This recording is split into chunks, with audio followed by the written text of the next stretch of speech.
a giant BlizzCon line has happened and Nintendo Direct in the same week. Oh, I wonder how long this one will be. Too long. Maybe. Is that a song? No. Okay. I'm just making shit up. Welcome. This is the Gamers 2 podcast for February 19th, 2021. Your weekly roundup of news and commentary related to the video game industry and anything else that might pique our interest. Like socks. Or are we discussing socks? Because we can discuss socks real quick. Well, I looked over at your feet and I saw the footballs. I am wearing football socks tonight. And I was just like, oh, what's some random thing? Okay, socks. Socks are random. Speaking of socks, now that you brought it up, 2 of my pairs, holes in the toe.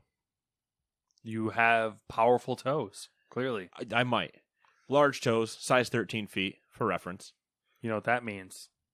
Big socks. And when you have big socks, they get stretched thin. So, in 2 different pairs, on different feet. Well, one of my pairs is clearly designed like with the logo on the right or the left, so there is a defined side in that one. The other one doesn't have a defined side, so it could be interesting left or right. I mean, it's not like form shaped that way, but otherwise you would have the logo either double facing in, and I assume the logo is supposed to be double facing out. That makes sense. One would assume. So, it's big toe both times. Now, everybody's feet are different. I don't know about your toes, but we're doing this. If you knew about my toes, I'd be probably more concerned. Well, I've had conversations with people about this before. Usually it's around like volleyball when we're playing beach volleyball and everybody's feet are out and somebody just glances and you happen to see things. But it's about the length of toes. Okay. So, big toe, your second toe. Also, not a science podcast, not a biology podcast. Don't know the names of toes after big toe. It is strange that they are the same length. See? Yeah, exactly. That's what I was going to say too. You can see it here.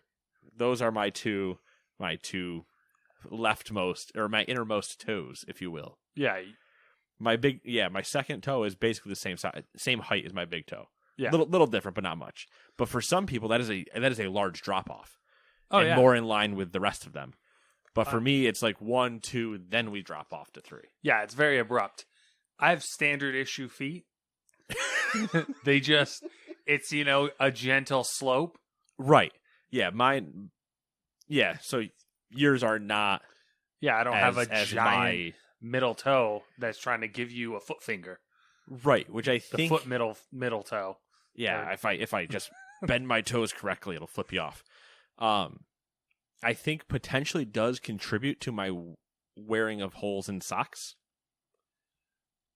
I could see that. Just it's that extra pressure that they weren't meant for, potentially. Mm-hmm. I'm no scientist. Not a science pod. But I wonder if you this is a deep cut here, but I'm wondering if you use, because that middle toe is longer, if you use it more than like in air quotes here, regular person would use their okay, I see what you're like saying. stabilize and stuff. Right, because there's always that talk that if you lopped off somebody's big toe, their balance would be entirely screwed. Yeah, but you could cut off their little toe and most people wouldn't notice. Yeah. I mean, I'm not about to lop off my toes to find out, but yeah. It would be intriguing. That's probably to do one that of would pressure. Also factor into the whole situation because you're potentially, yeah. I also allows me to grip things with my feet better. That's a good point. That's a fun fact because I do get lazy enough where I won't bend over to pick something up if I think I can grab it with my foot. Yeah, that's pens on the floor. You work smarter, not harder. Exactly. I would use gorilla feet as much as I could if I had them. Just I got a spare appendage. Do you like thin socks or thick socks? Or depends. Is it situational? It's situational. I will take thick in the winter months. Mm-hmm. The issue I run into, that's the only time I can do. Otherwise, I will run warm feet, and it'll be a problem. Yeah. thin socks are my normal go-tos, but there are times I want thicker socks. But this is a gaming podcast, and I'm going to continue on that. The sock thing, just remind you that we're supposed to be doing gaming, but I derailed this entirely now that you brought up socks. One of the pairs that has a hole in it, thin pair. The other one, thicker. What's your length preference? Are you a crew? Are you an ankle? Preference? 3/4? Ankle, probably. Or what's this? I would consider Shin, that a 3/4. 3/4? Okay, 3/4. I have a couple that'll almost make me look knee highs if I really wanted to, like a psychopath. Mm-hmm. Like a boot sock, I guess, is what those would be yeah. called. I used to be no-shows. Used to be strictly no-shows or lows.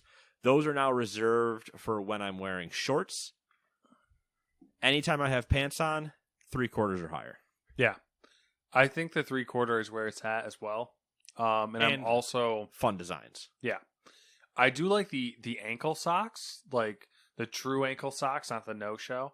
Oh, okay, yeah. I know what you're talking about. When I'm wearing, like, sneakers and don't like those. And pants. But shorts has got to be no-show. Shorts has got to be no-show, yeah. I don't understand, and it's not really like a new trend, it's just like coming back. The whole, like, socks pulled all the way up, the wearing shorts. 3/4 where people, I will do that during sports. Because I want the higher socks usually for the shoes I'm wearing to not rub my heel in the back. So I'll wear a higher sock, but I don't like the ankle socks, so I just have the high done like Nikes that you see everybody wear. But I usually only wear it during sports.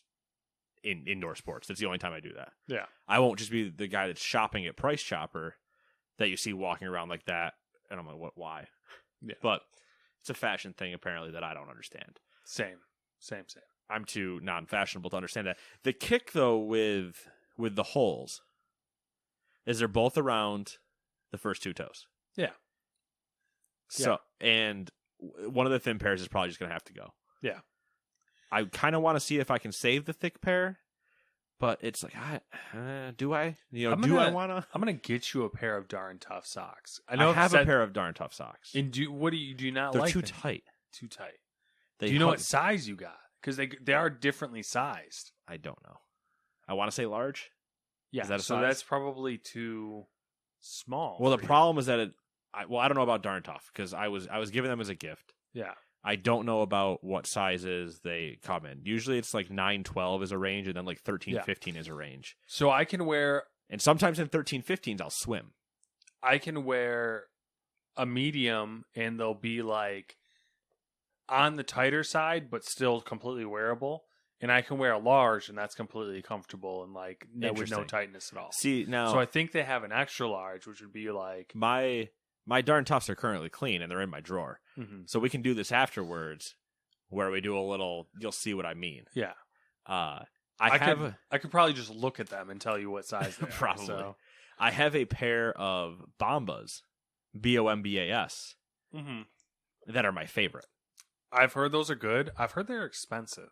I don't know. Once again, sent to me. Not sponsored. Wish we were. I would take a sock sponsorship. Dude, Bombas are so unbelievably comfortable. So I was sent them by our social media director, who didn't get a sponsorship with them, but she should be really trying hard too. We're just going to set this down for a second. But they're the ones that they will come up here. They'll go full.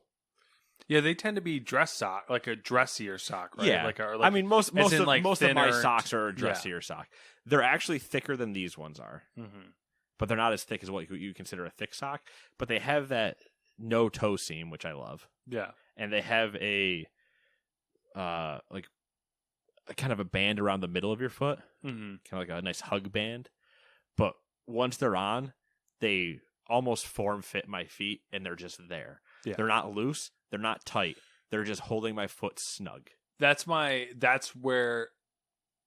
like darn tough socks so much, because they do that for me. Yeah. And they're very breathable, and they handle sweat well. I have not sweat in my Bombas to find out. I'm a sweaty foot person, which is really unfortunate. Normally, my circulation stops at my ankle. Somebody would contest me on this when they hear this later. But there was one point when it's not blood circulation; it's a muscle problem. But there's a nerve. Yeah, I've told this. Where you fucking trip nerve every like 50 steps or whatever. When Yeah, you're luckily it fucking hasn't walking. happened in a Or very like long. 150 steps. Hasn't happened in a long. Do I have wood in here? Hasn't happened in a very long time, but yeah, my foot just goes dead. Yeah, because the nerve around my ankle stops or whatever. But this is so derailed from this podcast. My feet are usually, I would think, generally cold comparatively to the rest of me. My feet and hands will get cold. My hands will end up getting warm moment I start gaming. Oh, I have too warm of hands. Typical problem. But if I'm wearing certain socks, too warm of feet. Yeah. General consensus though, ice cold feet. Rest of me is a space heater. Yeah. But I get behind that. Yeah. Life lesson here though is, take some time, take some extra money if you got it. Find yourself a sock company or good pair of socks, underwear, the basics. You want good basics in life. Good quality of life is exponentially escalated when you have good basics. There's a lot to be said for what we're discussing in that line alone. Good basics. Get a good bed. Yep. Good pillows. Oh yeah, good pillows. Good pillow. Because after so underrated. After we had our conversation about pillows a month ago, yeah, something like that, I ordered new pillows that were recommended to me. Swapped pillows on my bed. Not looking back anytime soon. What'd you go with? These are some copper pillows. Copper pillows. Let me see if I can find the exact Amazon order that I did. Are they like cooling pillows when you say copper? No, I think it's just like the copper fit stuff. Okay. It's not that brand, but it's the pillows on them say copper something. But they keep their form pretty well. Mm-hmm. I kind of just bounce back and forth between each one, and they're super comfortable, and I haven't had a problem sleeping on them. I haven't had a problem sleeping with those. I've had a problem sleeping, but it's not because of the pillows. It's just because I usually end up running way too warm and I can't cool myself off. Which, once again, goes back to the space heater conversation. Essence of Copper bed pillows. Interesting. They come in a 2-pack from Amazon for $20. Oh, it's not bad. Nope. Soft knit covers. Hypoallergenic blend. I've been a big fan of the memory foam pillow. Memory foam bed is comfortable, but I could actually take it or leave it. Interesting. So I have a memory foam bed. Love it. Yeah. Comparatively to typical spring bed. I agree. Absolutely love it. Pillows? Meh. Had one. Had to get the new ones. Yeah. I think might have been how I sleep though. We sleep differently, I believe. Yeah. Anyways, we should probably talk about games, I guess. We can, but I want one more thing before we talk about games. In the discussion of finding good basics, have you found good boxers, briefs, underwear, whatever your preferred alignment of those words are?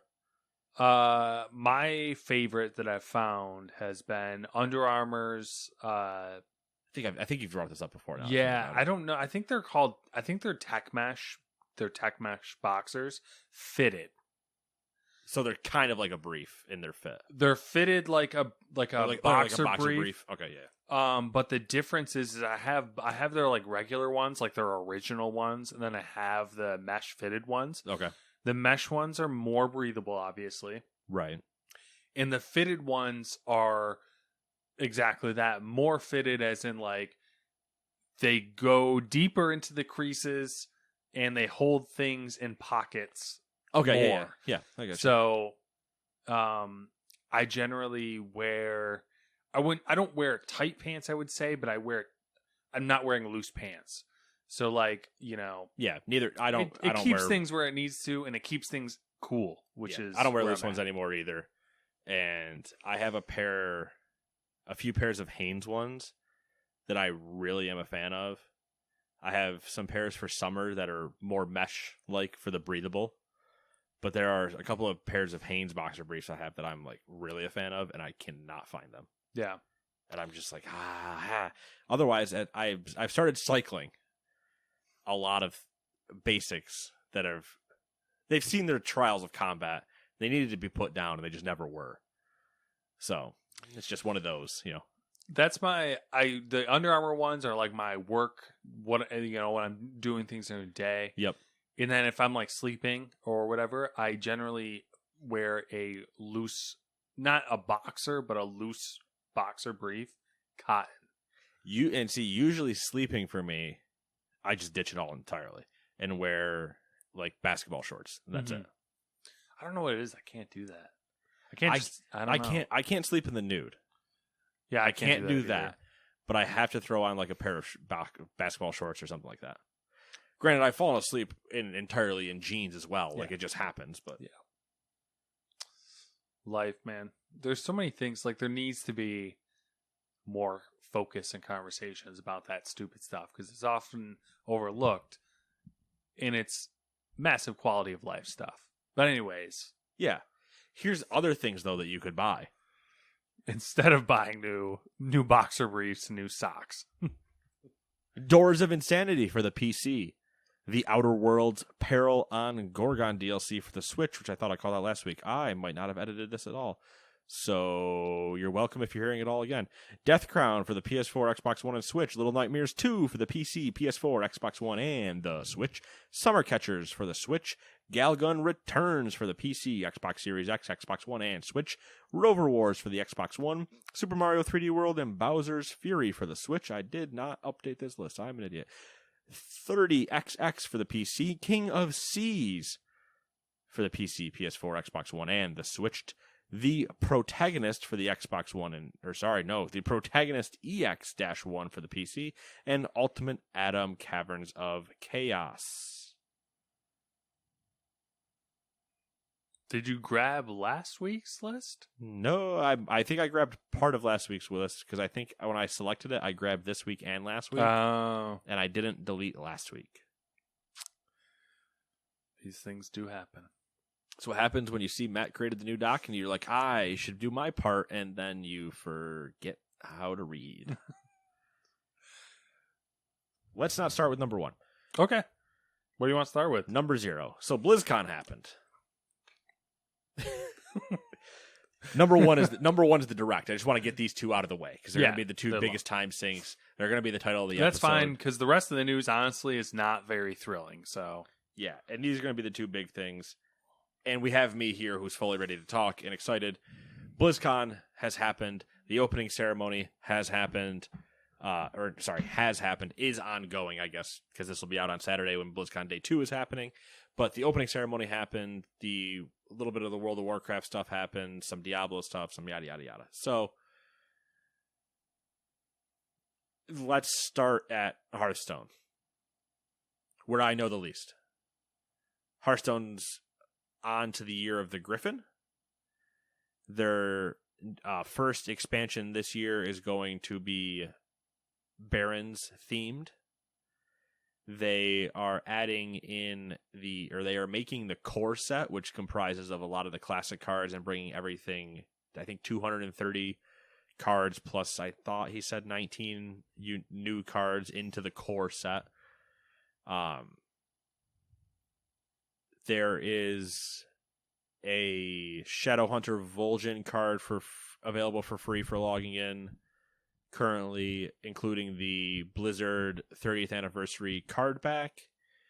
I'm doing this all from memory, by the way. This entire great so far. This entire segment is going to be done from memory because we didn't write it down.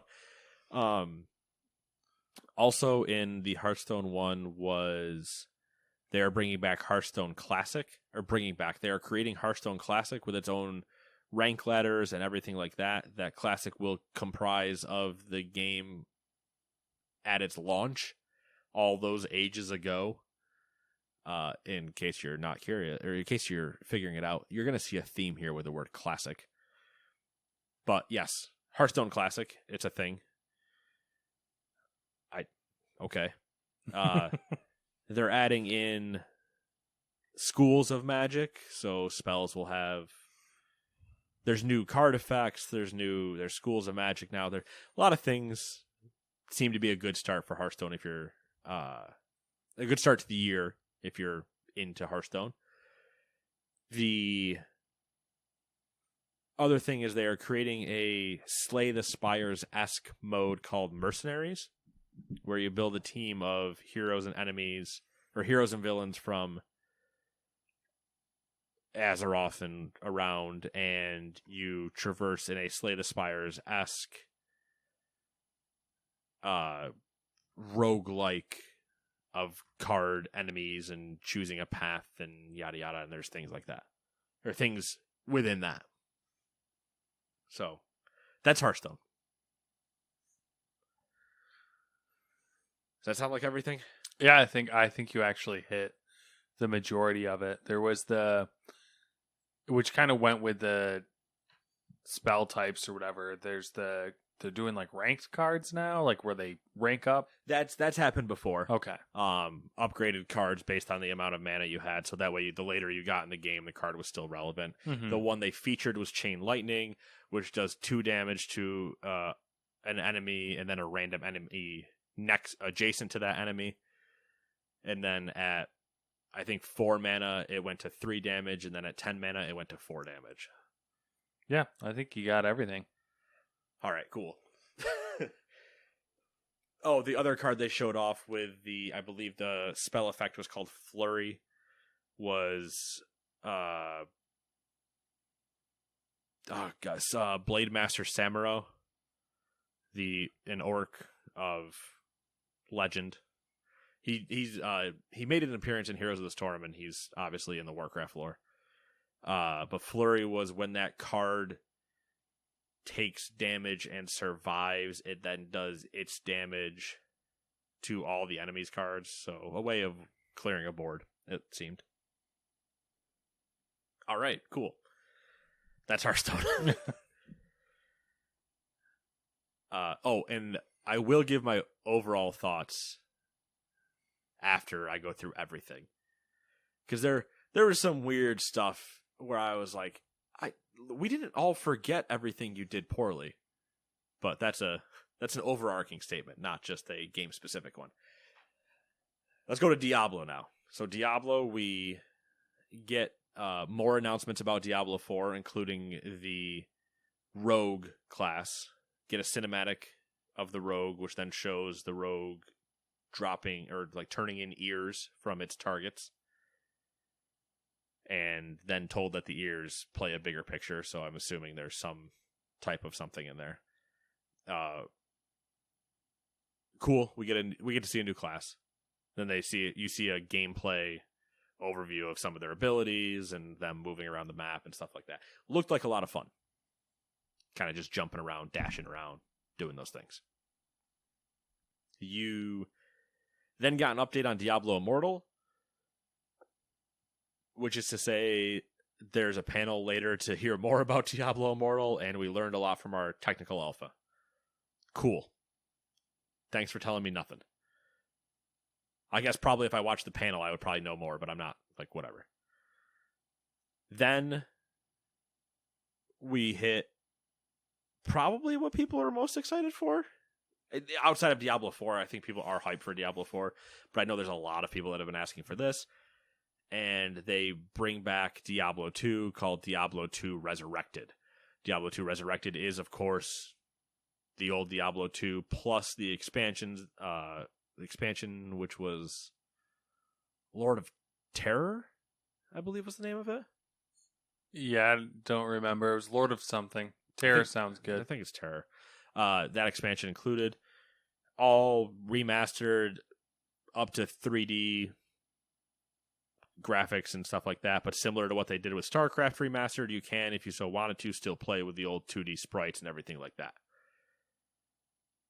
I know there are a bunch of people, because I have heard it from a bunch of people, that are going to just sink time in Diablo 2 when it comes out, because they were huge fans of it then, and now they get to do it all again, so I think it'll be a success for that sort. Am I forgetting anything? Are you one of those people? I didn't play 2.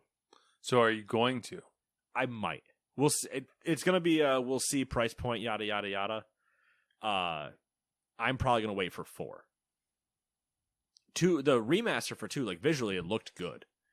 It looked like they did a good update. Yeah, update is what I want to say. It looked like they did a good update to the graphics, and they also said they redid all the cinematics as well. So I'm sure it'll be.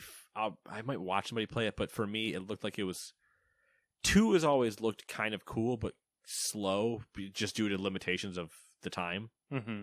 Where 3 was always seemed more fast paced and a lot more going on, which is what I'm kind of hoping 4 ends up being.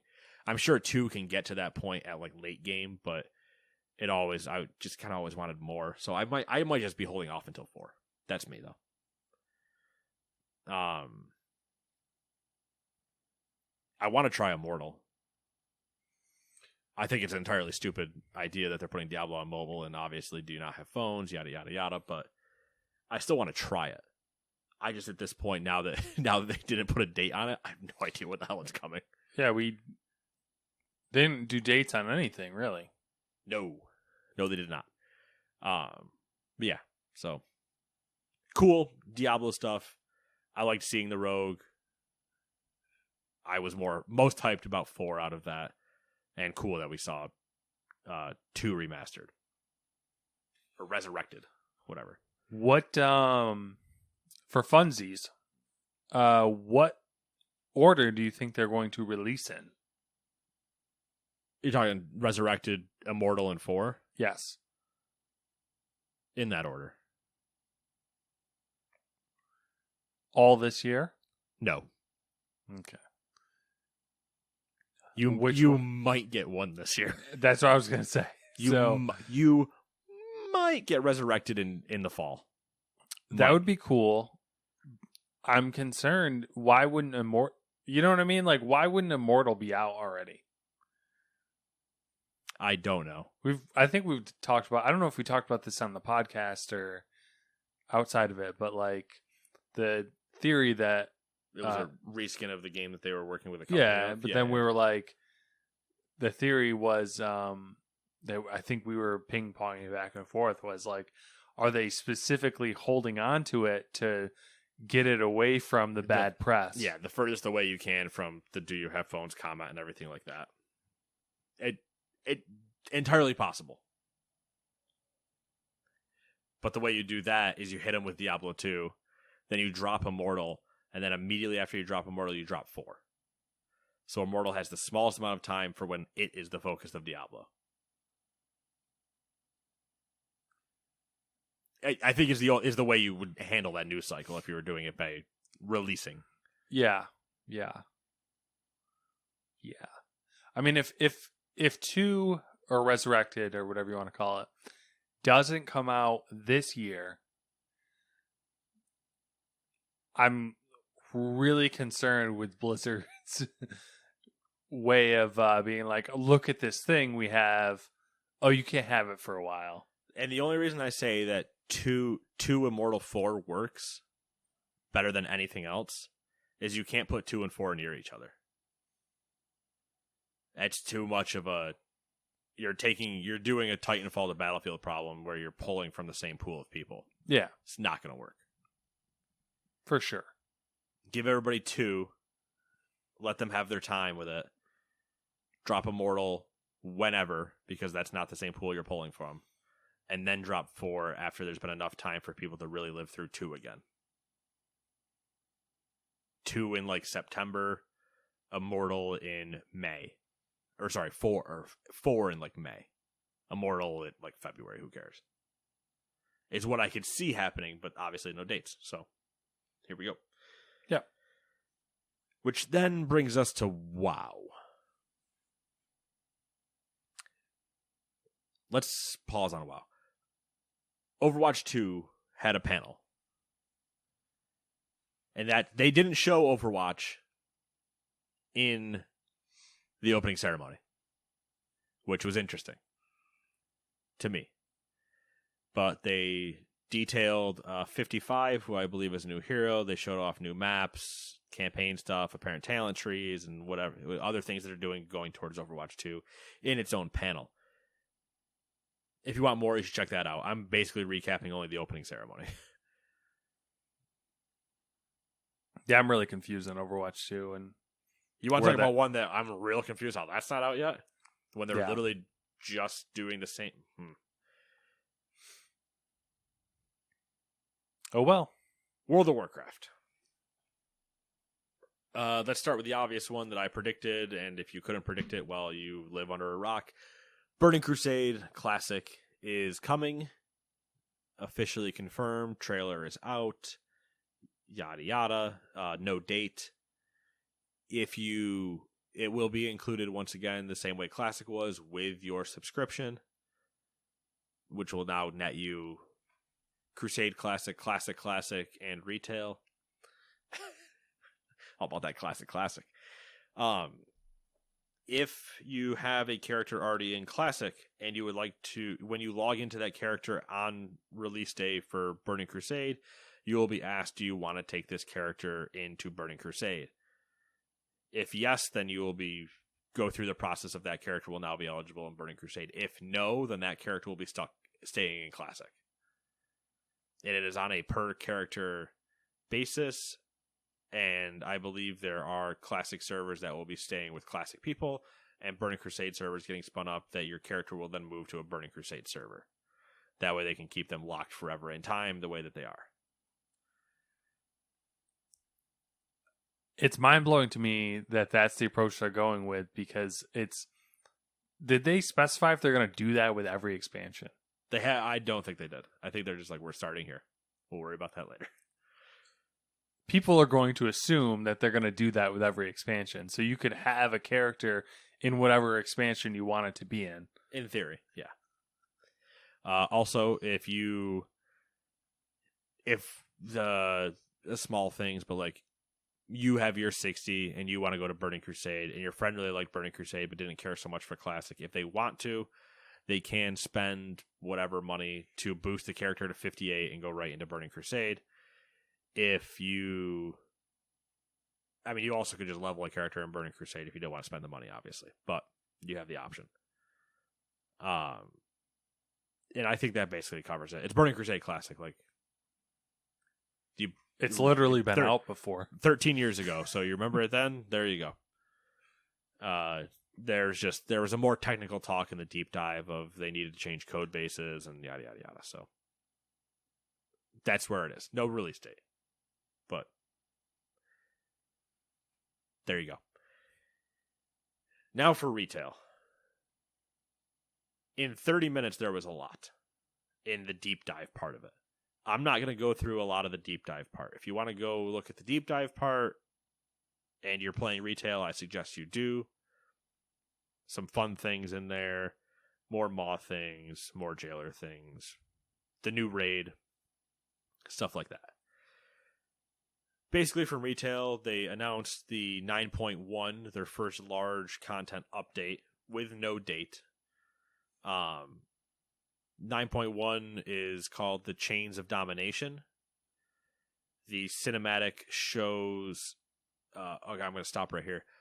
Spoilers, if both you haven't seen the cinematic, or two, you haven't played enough of the campaign inside the game to understand what is going on with Anduin. That being said, I am now going to ruin it for you.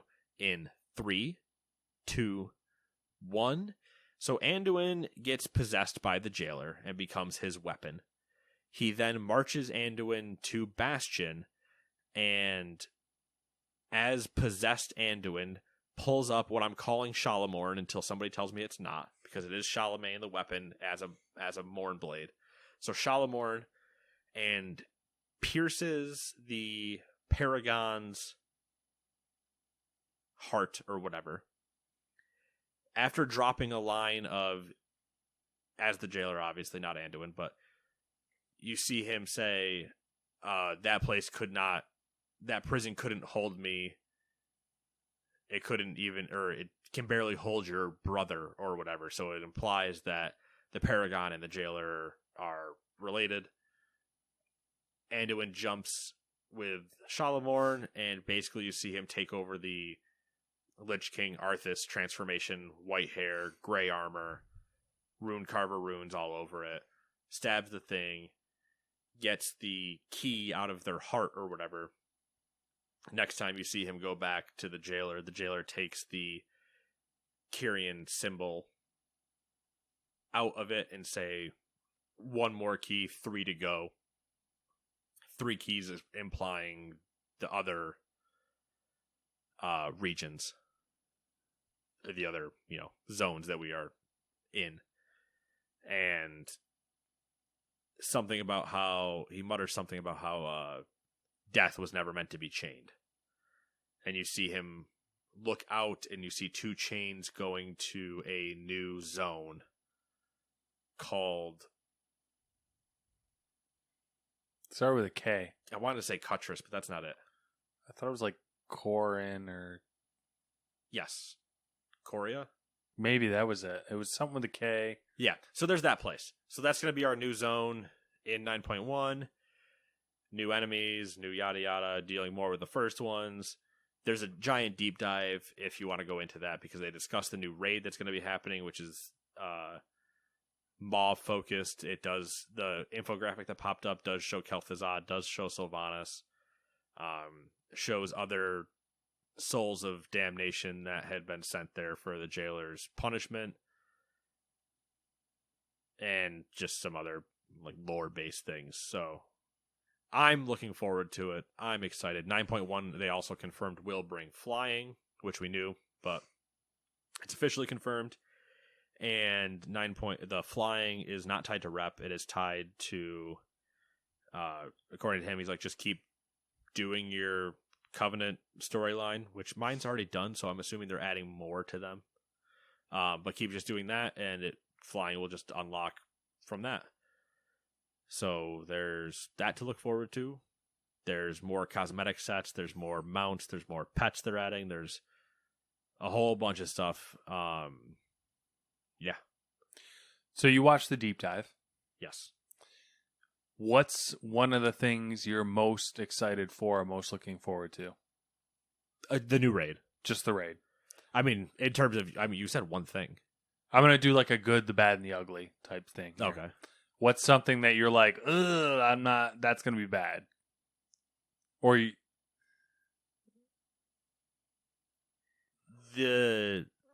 The thing, all right, so it's the worry that I've always had with how they started writing. I figured it would be story related. It's the end of the cinematic when Sylvanas is looking at now corrupted Anduin, and they try to show her having regret that she turned him. So I don't even play the fucking game, and I was irritated by that, because you want to tell me this bitch who's done all this shit, and that's like... Yes. So what I think is potentially going to happen, because she is listed on the next raid as a boss, is one of 2 things. We kill her, in quotes. She gets to a low enough health percentage and then disappears again, but we don't actually kill her. Or her death ends up being a sacrifice to save Anduin type of thing. Where like she tries to have one last, like, I'm going to be good, and doesn't want to corrupt him as well. And she finally just is like, all right, I'm out of here. Sacrifices herself against the jailer to save Anduin. And then we have to go continue on doing our fight. And she's just no longer a part of the scenario. Both are potential options. Both have me worried because I don't know what they're going to do for writing. But they 100% try to show you her having regret at the end of that. Oh, yeah. Yeah. Yeah. That's 2. You going for a third? Well, it's going to be like the ugly, but there's not really anything. I mean, that's probably the ugly. Yeah, that would be the also ugly. the bad and the ugly. Yeah. Oh, actually, no. That's the bad. The ugly was the new cosmetics. Oh, yeah. They're nice. I got that. The new cosmetic, they showed off cosmetic sets for each covenant. So Kyrian, Necrolord, Night Fae, and Venthir, that you can get and wear at any armor class and yada yada. And I was not impressed by a single one of them.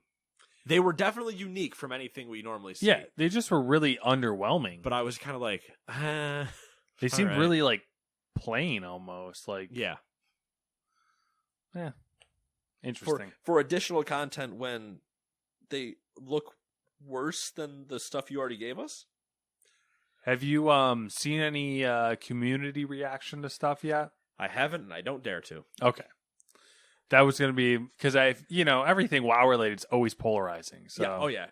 But it's Todd messaged me during the deep dive when we were watching it on my phone, and he messaged me and said the YouTube chat is super toxic, and I was like, yeah, I would never look at chat. I didn't look at chat during the Twitch stream. Never. I don't look at chat during streamers that I actually enjoy. I never engage in chat because it's terrible. Yeah.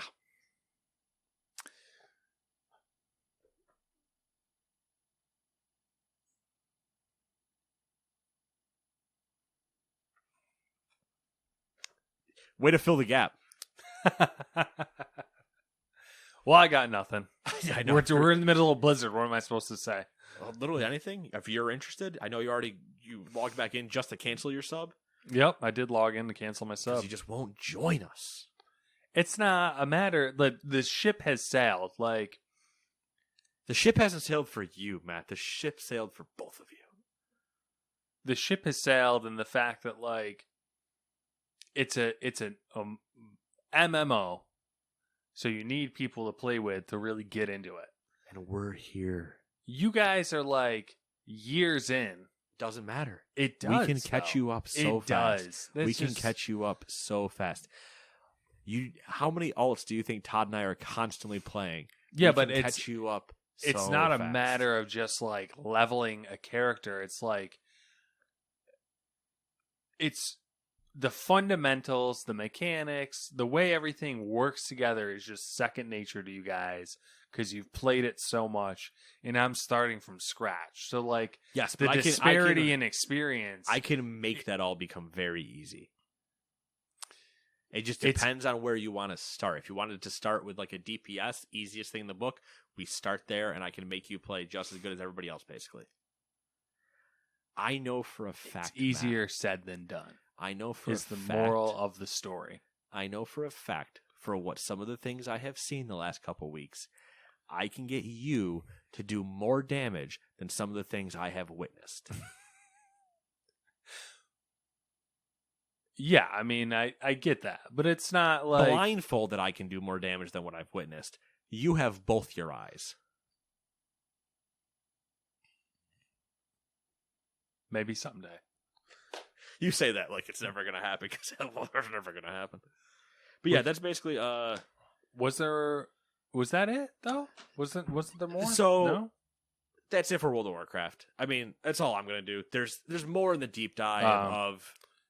They're expanding the Maw. They're putting the Covenant in the Maw. It looks like 9.1 is going to be our first time like really trying to establish a front and start fighting the jailer type of thing rather than just existing with him.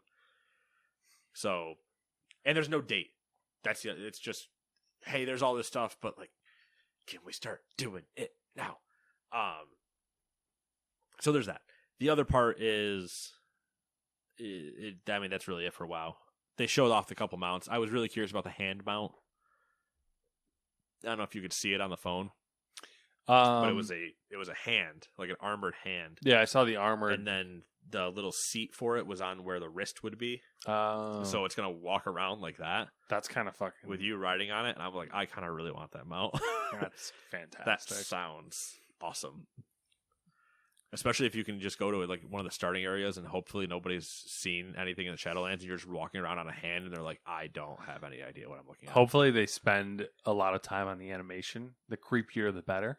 Well, I like the idea because every mount has what's called a mount special. Like if you type /mount special, or normally it's if you're in a non-fly zone and you just hit spacebar, it's what they'll do. The wolves and whatever do like a howl and some other things. Some do like a little jumping animation, whatever. I'm really curious to see what the hand's going to do. And I hope it's just doing like the waiting animation where it just kind of, you just see it do the old tap fingers on desk, pinky to index, just doing that. Where it's like, come on, where are we going? What are we doing? Like it's in basically impatient hand. I think it's going to roll over and give a thumbs up. That'd be really weird for like where they'd put your character, but that would also be awesome. Or in certain scenarios, it's just the even thumb.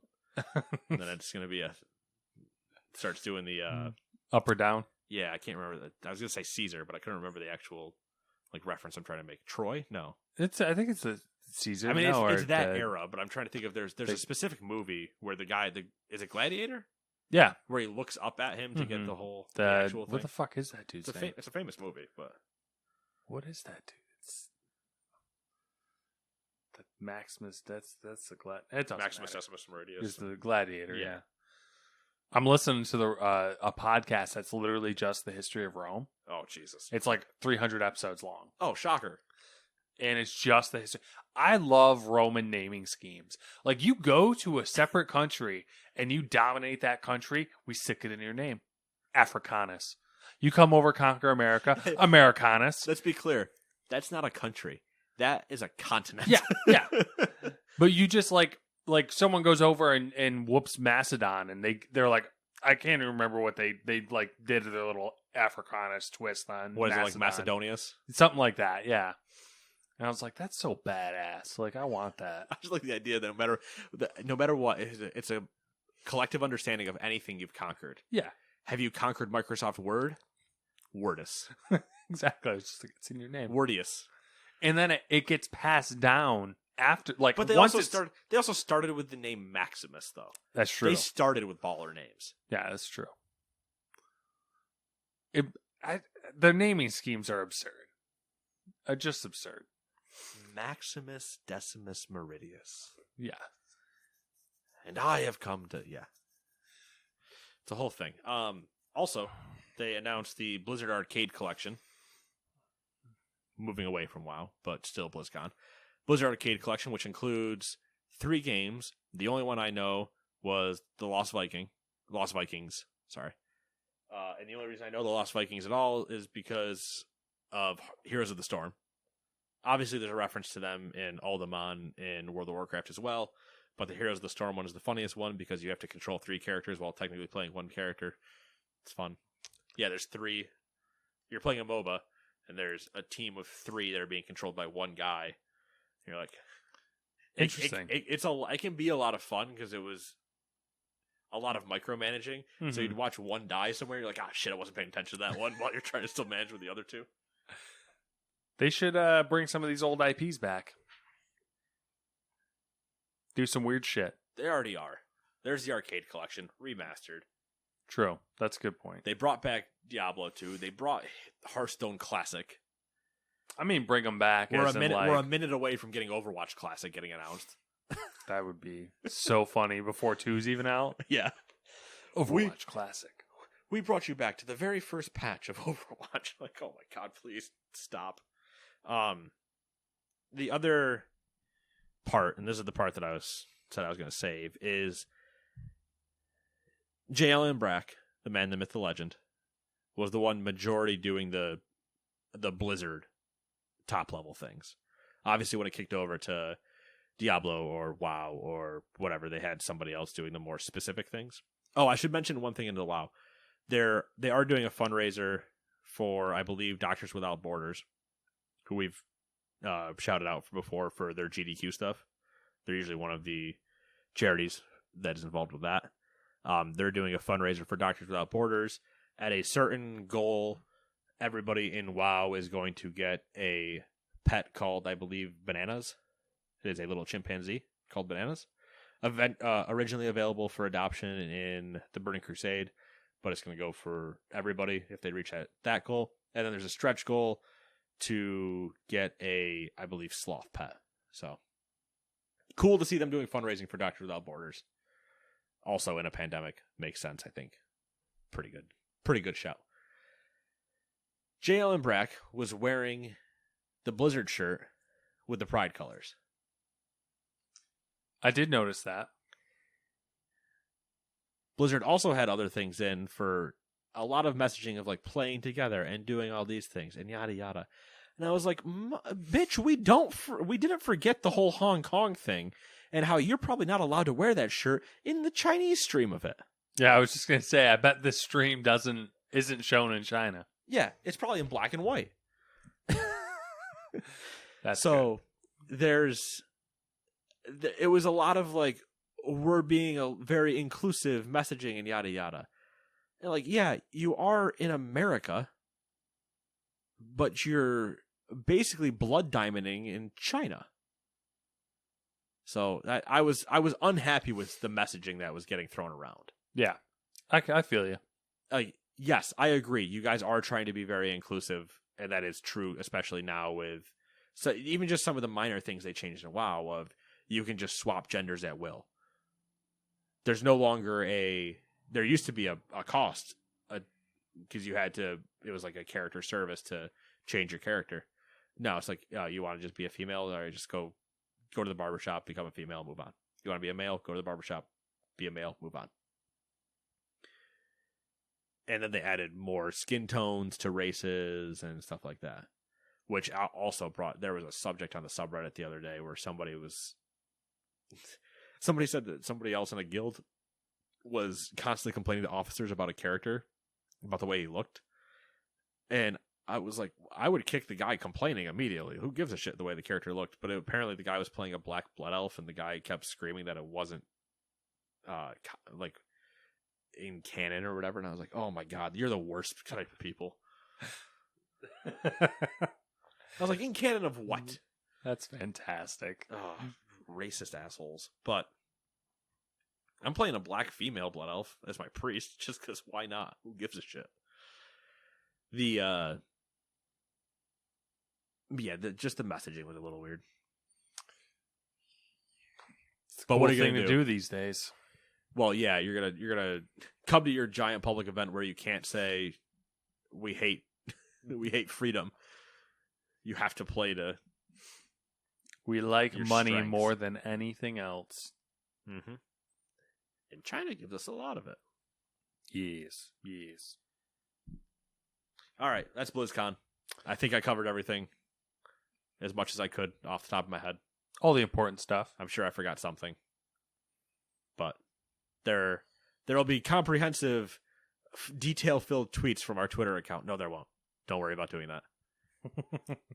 I already know you shrugged and just rolled your eyes at me. Don't do it. Anyway. Do you want to do the Direct next? Yeah, let's just move right to the Nintendo Direct. Okay. There's a lot, so I'm going to rip through this. A lot of bullet points. Yes. A few big things, but a lot of bullet points. So for the first time since September 4th, 2019, a new Nintendo Direct has arrived, a full-size Direct. Yes, not a mini Direct. Exactly. Or whatever they were called. Were they called mini Directs? I think they were mini Directs. All right, so here's what was in there. Xenoblade Chronicles, Pyra, and Mithra are the next fighters to join Super Smash Bros. Ultimate. They will be released March 2021. While there was nothing new announced for The Legends of Zelda Breath of the Wild 2, the Zelda producer did say that there will be more news revealed later in 2021. The Legend of Zelda Skyward Sword HD will be released on Switch on July 16th. Legend of Zelda Skyward Sword themed Joy-Con will be released alongside the game, which was pretty cool looking. Splatoon 3 has been announced for 2022. Right, Go ahead. Hold up. Let's go back to the Zelda thing. Zelda. Cool for the new fighters, first off. Yes. Just to touch on the Smash thing. Cool for new fighters. They mean nothing to me, really. One, because I play Smash rarely. I enjoy it, but I play Smash rarely. And two, I have no tie at all to Xenoblade Chronicles. But cool for them. I'm just pulling. For some reason, my thing closed the dock, so I'm just pulling it back up so I can just double check that what I'm about to say makes sense.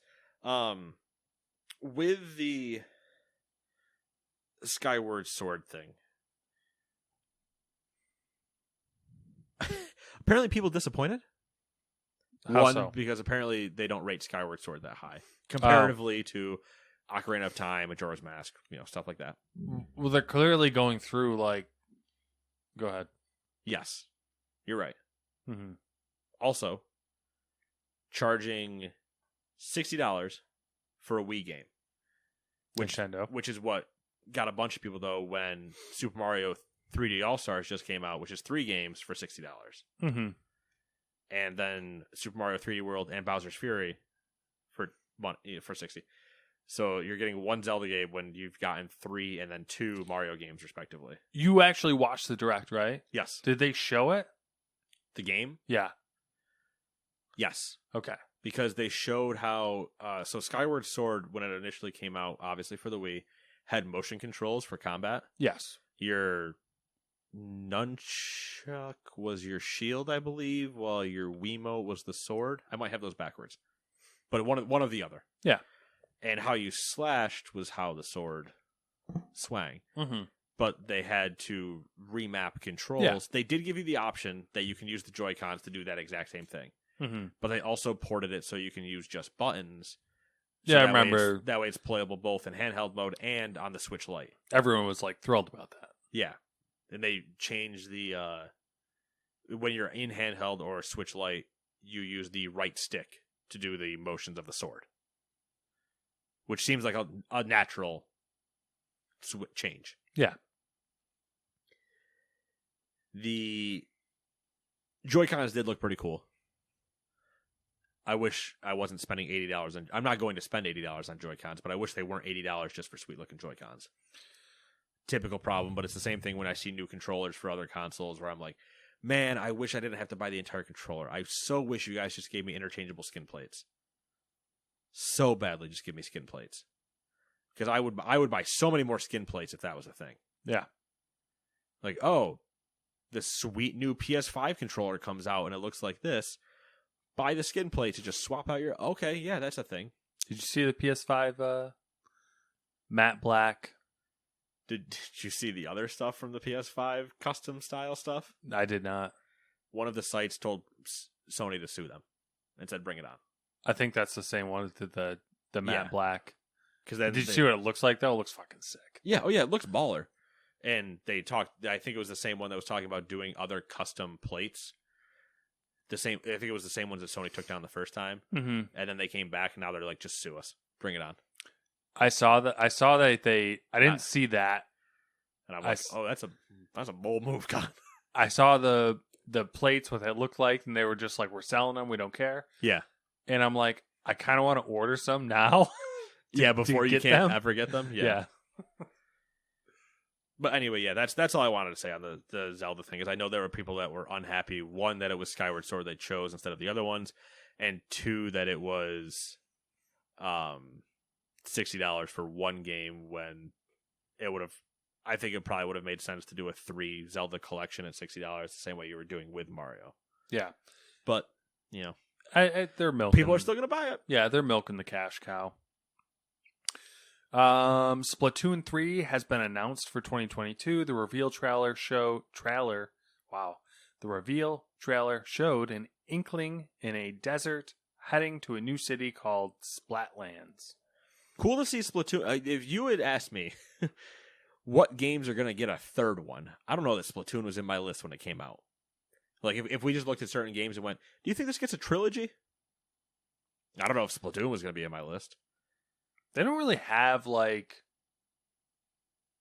I don't know, maybe they do, and I'm just not thinking of it. But I don't think they have, like, a multiplayer shooter. No, they don't. And shooters in air quotes because it's Splatoon. But yeah, no, you're right, though. They don't. But it was interesting where they're like, and Splatoon 3, and I was like, holy shit. ARMS 2 never got to exist. Yeah, but to be fair, rightfully so, but still. Mario Golf Super Rush will be released on Nintendo Switch June 25th. Happy birthday to me. Yeah, it looked dope. I don't know what it is with Nintendo and Mario and their golf games, but I'm always just like, I wanted that. Mario Golf. Mm-hmm. Granted, Mario Golf is still upstairs on the GameCube currently for me if I wanted to. Guess what's going to be going into this into this entertainment center? My the GameCube? GameCube and my Super Nintendo. Should I bring the Dreamcast over and stick it under there? I mean, if you want to. We might need to start finding out how to get a giant switcher in here, though. That's true. I'll look into that. But I'm gonna upstairs. I have my Super Nintendo. I'm gonna bring that down and like make a little open up the closet. There's all the games type of thing. Because I could go for some Crazy Taxi on Dreamcast. Dude, we can before Mario Golf comes out. Because I'll bring the Switch in here. Because currently the Switch sits in my bedroom when it really doesn't need to. It can sit in here. So I'll bring the Switch in here, and then when we can play Mario Golf on the GameCube. If I don't know that I have any good GameCube controllers. You can still get GameCube controllers, though. That's the thing is I think I actually need to. But also, when this comes out, we are 100% having a go at it. I'd do that. I'm in. Because everybody's golf was fun, but everybody's golf also was dependent on your avatar. Now we're down to just Nintendo characters. Oh yeah, I'm down for that. The newest in Square Enix's Watch them have fucked this up though. Oh yeah, I mean that would be classic because that's the one we're into it. We're like, let's do this. Well, it was the same thing with like Mario Party, where I was like, oh god, it's so fun to play Mario Party across the internet. You know, when Todd wasn't at this house or like wasn't in the area, and I could play with our social person. And no, you can't play actual Mario Party. You can only play the little mini games. You can't actually play the board. And I went, so fucking dumb. What the fuck is that about? So dumb, Nintendo. They're just so weird. Like they make such weird choices. If you Nintendo want to talk about, and Apple, like they have that same vibe where they're just like, we want it this way. We don't care if it's better the other way. We want it this way. Yeah. Except Apple, I can predict with their arrogance. Nintendo does weird things. Nintendo might be the one company. This is arrogant of me. The one company that I couldn't entirely predict moves out of. Like how they would handle certain situations, features they would include in things that seem like no-brainers. I would be 50-50 guessing so many times. But you get to somebody else like Apple and you can go, oh no, they're just arrogant enough to believe any of this. Yeah. They're also going to claim that at some point they invented the moon. We will reach that point. I can't wait for that press conference either. We'd like to show you our new invention, Apple Moon. And you're like, that's just the fucking moon. They're like, but it's not. It's the moon with a little chunk we took. Yeah. It's a slight chunk we took out of it called iMoon. Where was I? Square Enix's HD 2D series, Project Triangle Strategy, is coming to the Switch in 2022. Project Triangle Strategy is a working title and appears to be a successor, not a sequel to Octopath Traveler. Also, there's a demo available. I will probably be playing that demo, and I will get back to you. Good. Good. Looked like an interesting game. I didn't play Octopath because the person that bought it and then was eventually going to give it to me, I haven't seen since like 3 years. So gone. Rip my chance of playing that game. Star Wars Hunters, a new free-to-play squad-based online multiplayer game by Zynga. Is that Zynga? That's right. Yeah. That is set between Return of the Jedi and The Force Awakens. Switch sometime in 2021. Did you look at this? I did not. Okay. Did you? I mean, I watched the direct. Was there anything to write home about? Not yet. Okay. There wasn't anything. I wasn't clamoring to text you because they were showing me crazy things. It was just like, all right, well, we'll see how that goes. I figured if it was something to get hyped about, I would have seen more about it. You would have seen it, or I would have said something to you. Yeah. Fall Guys Ultimate Knockout will be released on Switch in summer. Hopefully a revival for that game, because I think it's kind of gone quiet. It has definitely gone quiet. Hyrule Warriors Age of Calamity will be getting an expansion pass that will feature 2 waves of content. Ninja Gaiden Master Collection. Ninja Gaiden. Yes. Doesn't make any sense though. Why is it spelled like that? I'm pretty sure it's Gaiden. I'm sure it is. I'm just complaining. Isn't that how Gaikai is spelled though? I don't know. Isn't Gaikai, I think, spelled the same way? I don't fucking know. Gaikai doesn't exist anymore either, so never mind. That's a reference I'm not worried if you don't get. Yeah. Gaikai was I believe a cloud streaming game thing. Yeah, someone bought them. Yeah, I can't remember who bought Gaikai. Sony bought one of them, and then I think Sony bought OnLive. Yeah, and then someone else bought NVIDIA? They buy Gaikai? Somebody bought Gaikai. Yeah, I know who you're talking. someone random. It's kind of random. Anyways, Bethesda. I keep wanting to say Gaiden. Ninja Gaiden. Say whatever you want. I don't give a shit at this point. Whatever you called, you said Gaiden. You know what? Fair enough. I did call you out for it. So Ninja Gaiden Master Collection was announced for Switch and brings together remasters of Ninja Gaiden Sigma, Ninja Gaiden Sigma 2, and Ninja Gaiden 3 Razor's Edge. The collection will be released on June 10th. Animal Crossing New Horizons will be getting Super Mario themed items and costumes on February 25th. These items include coins. What the fuck's a thwomps? Thwomps are the falling stone things with the face. Okay. And the spikes on them. Thwomps, various blocks, mushrooms, warp pipes that let you travel between two parts of your island, and more. I'll be logging in February 25th and buying everything I can. Yep. Warp pipes. That's pretty dope. Warp pipes will be great on just, obviously general traversal of islands, but where you're like, oh, I put something over here and I need to bloop, bloop, and there I am. Also, nothing like walking around in a Luigi outfit with a mustache. Oh, yeah. Everyone's going to love that. I really hope they put like Wario and Waluigi costumes in, though, because if they didn't, it's going to be disappointing. I want the purple of Waluigi. Waluigi. The Nintendo 3DS RPG known as Miitopia is arriving on the Switch May 21st. Yep. Outer Wilds will be released on Switch sometime in the summer.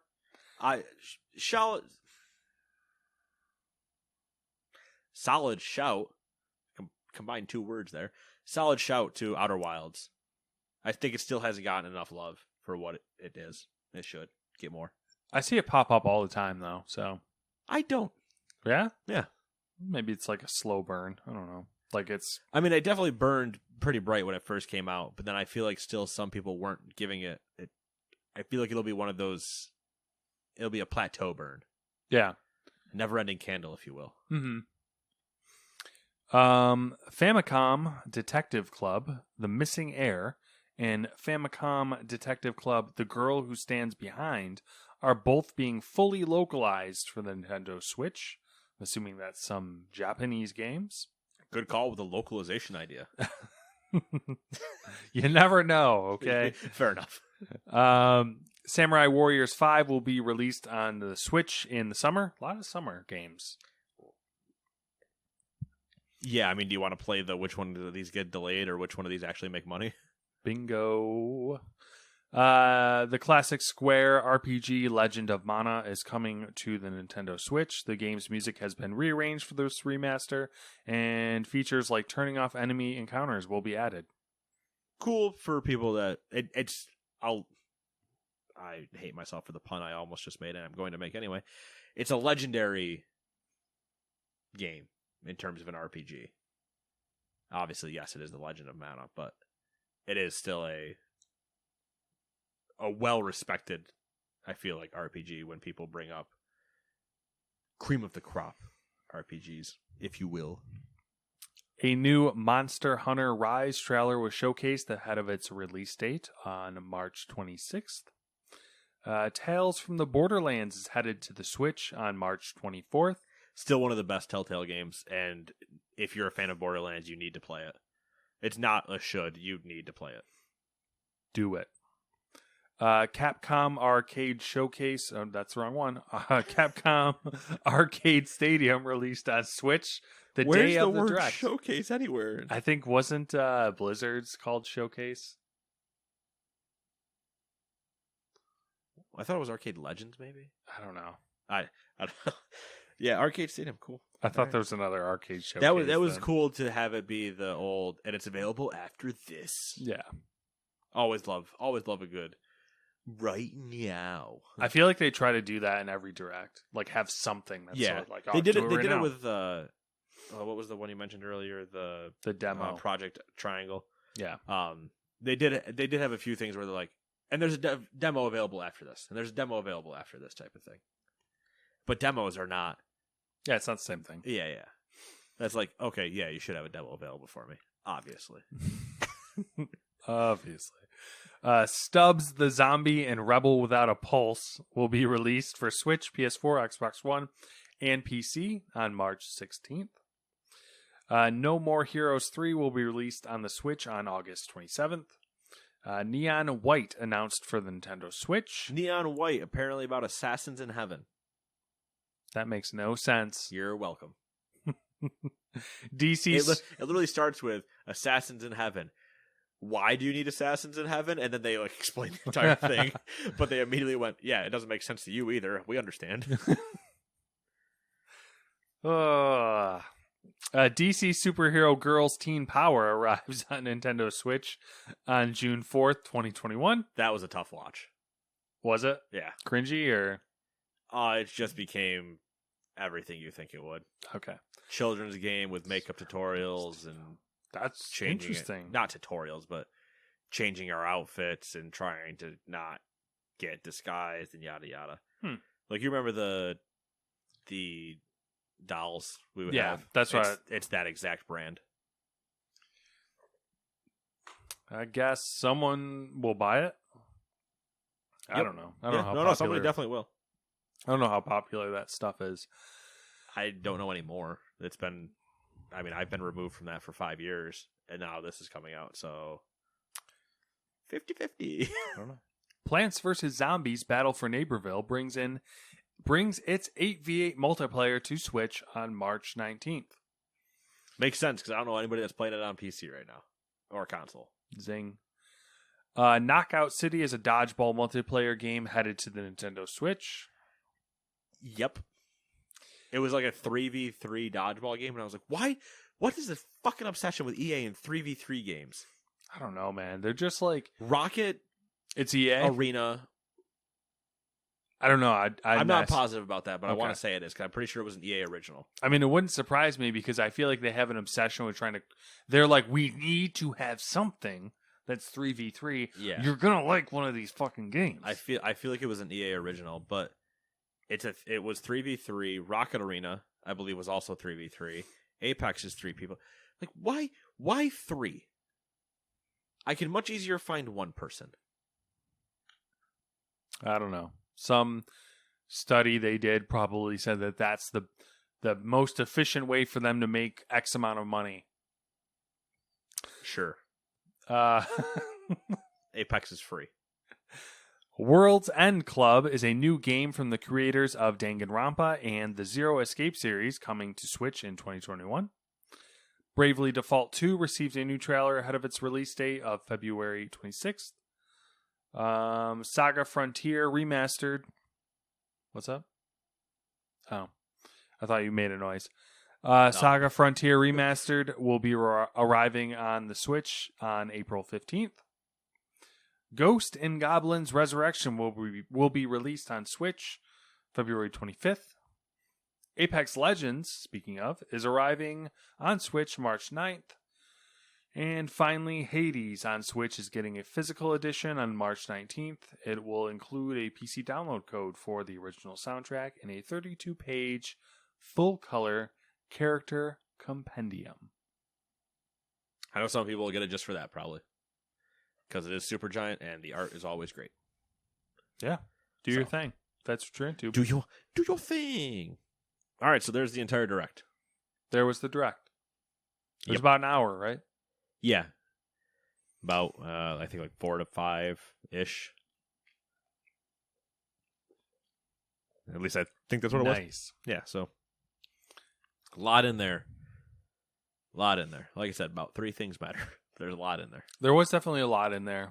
I The was old surprised. throw it at the wall, see what sticks method. Really popular lately. Oh, the throw it at the wall method? Yep. Let's see if this... Have you ever done the... as I reopen my device, have you ever done the test if pasta's done by throwing it at the wall trick? I think I've done it jokingly once or twice. I never, understand / remember it, so I just have never done it. I think it's bullshit. Well, it's 100% bullshit. I will just eat the pasta to find out if it's done. What do you mean? I mean, it's just... I never understood somebody that's like, I don't know if this is done yet, and then hucks it against the wall to find out versus just take a bite. I don't know. I made some dope ass. Is it if it sticks, it's supposed to be good? I think so. I think. Yeah, that would. Yeah, if it sticks, it's good. I don't know these old Italian grandmothers' ways. We Great made, YouTube channels though. We made some dope like sweet and sour style chicken the other day. It turned out really fucking good. We did the old cornstarch cut up chicken. Well, it was still frozen actually, which made it a lot easier. In cornstarch. What did you cut up frozen chicken with? A knife. Well, Like, what do you mean? Damn you for walking into. It wasn't like rock hard frozen. It was okay, like that's it what I was. That's what I was picturing in my head. Was like. Yeah, I get where you're coming from now. This brick of chicken, and you went, yeah, I just cut it up, and I was like, now I'm picturing you with a circular saw outside. Like, with the miter saw. Don't worry, honey, I got this taken care of. No, it was like, lightly thawed. Got my new frozen chicken blade in the miter saw, and just did the old cornstarch, egg, flour. And now, did you do that to the frozen in air quotes chicken? Yeah. Interesting. Okay. And did it stick better? It works really well actually. Like, what I tried doing. Normally, I do it using like plates or paper plates. Okay. But I put the cornstarch and the flour in Ziploc bags, and then threw all the chicken in the Ziploc bags. Yup. Do the old and let shake it method. sit for like a couple minutes, and then egg, and then into the flour bag, and it like worked really fucking well. And I was like, what is this magic? You're just looking at your own hands like, what have I done? I know. I cooked it, and like it was perfect. I was like, it's fucking whack. Like, now I am just picturing you in your kitchen, just the power that are in these hands. My limits, I have none. I was just like, I did not expect this to work so well. I don't even know how I thought of why. I don't know. What were we talking about that brought that up? Doesn't matter. I have no idea. I don't know what this podcast is. The way we just tangent off on things. It's chaos. Unrivaled. Speaking of food, I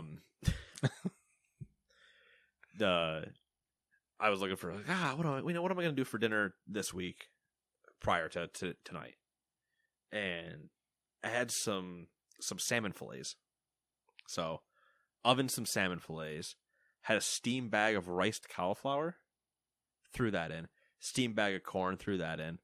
Threw in some tiny potatoes I had. Threw in the rest of the rice and beans I had from last week when I tested my theory for breakfast burritos.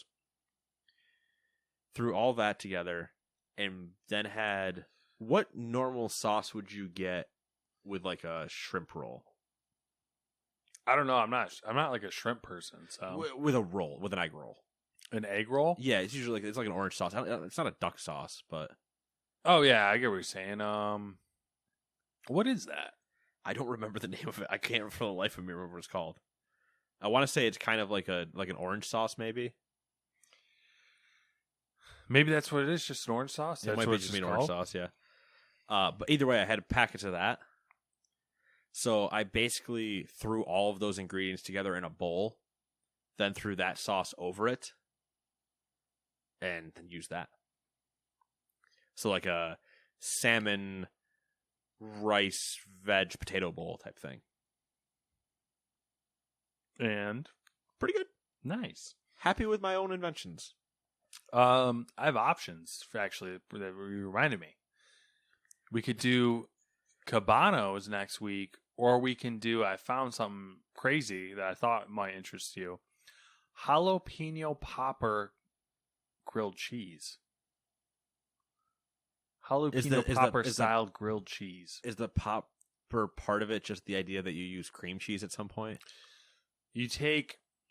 Because otherwise, I'm just down for grilled cheese with throwing jalapenos in. You essentially take different types of cheese, sliced up jalapenos, food processor to make like a puree of sorts. Yeah, like a formable cheese, and that's what you use in the grilled cheese. So it kind of makes it like a jalapeno popper. I mean, I'm down. That sounds delicious. Okay, so jalapeno popper grilled cheese.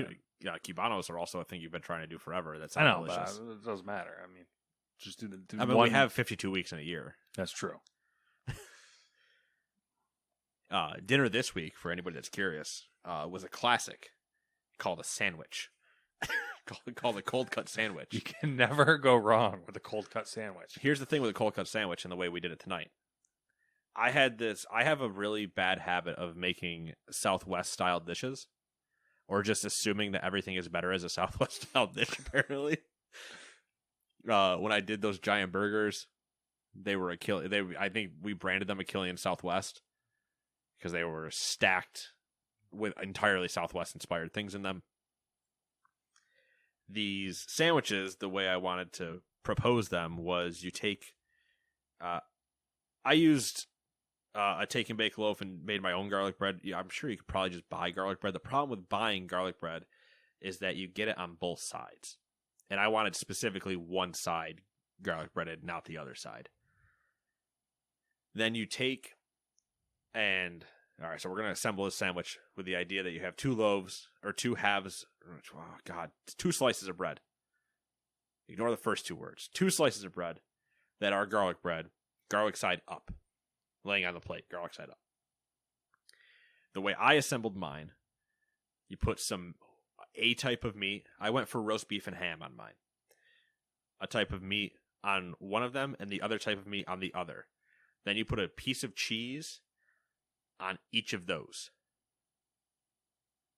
Then I went for lettuce and tomato on one of them and barbecue sauce on the other, and then put them together.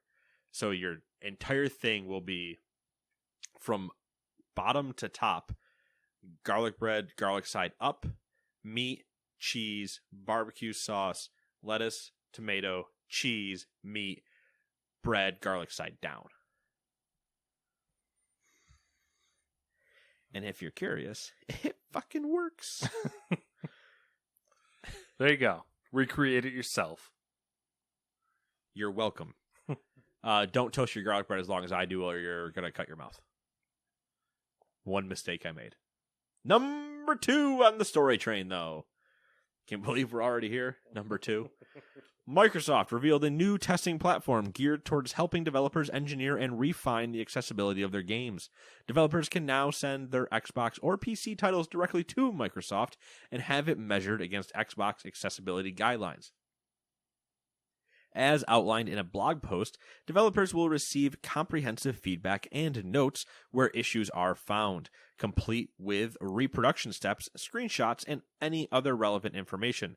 Furthermore, in order to help developers understand the potential impact of their design decisions, Microsoft will include, quote, links to gaming accessibility and inclusive design documentation, nonprofits, and industry-recognized subject matter experts, platform-specific technical documentation, and more, end quote. Good move by Microsoft. Yeah, neat little thing. Wondering what we'll see. Pushing forward with this whole accessibility thing. Arguably the best people doing it. Yeah, I kind of like the idea. From a like console level. Yeah. I like the idea of it being standardized, like them having an accessibility guidelines, and then also taking responsibility for it by saying, "Hey, we'll like handle it and send us your stuff, and we'll give you the feedback. We will QA your game on accessibility." Also, the part of we'll give you links to like nonprofits and industry recognized people that are constantly about this. So you, like if you don't know where to start, basically. Yeah, so you can see what they're saying and what they would like for out of things. Or what they think about one of your feature choices. Yeah. If Microsoft can't like make a true, they don't want to make a true call on something, or they're not sure like what to actually do. Yeah. Hey, here's some people you could go talk to. Exactly. Microsoft, number 3, Microsoft, well, technically 4. Who's counting? I'm literally just going by this point numbers because I said 0 on BlizzCon. That's true. Good point. Microsoft is launching a new Xbox wireless headset next month. The Xbox wireless headset will last for up to 15 hours on battery and a 30-minute charge over USB-C. Nice. Oh, it's the future. We'll let you. It's the current future as of 7 years ago. We'll let you play for around 4 hours. A full charge will take around 3 hours. Microsoft's also updating the Xbox Accessories app to include control over the equalizer, bass boost, and auto mute sensitivity, mic monitoring, and brightness of the mic's mute light. So wonky. The new Xbox wireless headset will be available worldwide starting on March 16th for $100.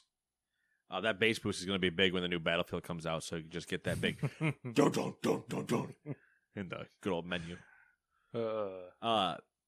Speaking of headsets, I'm in the market for a new headset, I think. Sort of ditto. I've always battled. Oh, yeah. Always battled. You've always battled, and I've reached the point where I'm ready to go to war. So, headset 1, my Logitech boys. Mm-hmm. I enjoy them. I've had no problem with the headset. My issue arose kind of recently where I was like, it's too heavy. It's a gaming headset. It has a built-in mic and some other stuff. Do you use the built-in mic, though? No, not anymore. I don't use the built-in mic anymore. Before, back when I first got it, I did, so it made sense. I don't anymore, so no reason for that. Also, it's just kind of heavy, and then at a certain point, it ended up like it would bother my ear if I had it on for like too long. So I switched to my Bose, my clearance Bose from our days our days together in the trenches. I don't know why I had Bose in trenches, but hey, it worked. The thing I'm finding with the Bose is I like them, but I wish I had wireless because those are my wired ones. Yeah, and it works. And not that I need to walk around with them on to go to the bathroom or anything, but I have to be conscious of taking them off and yada yada. So it's just a convenient thing to want wireless ones. Yeah.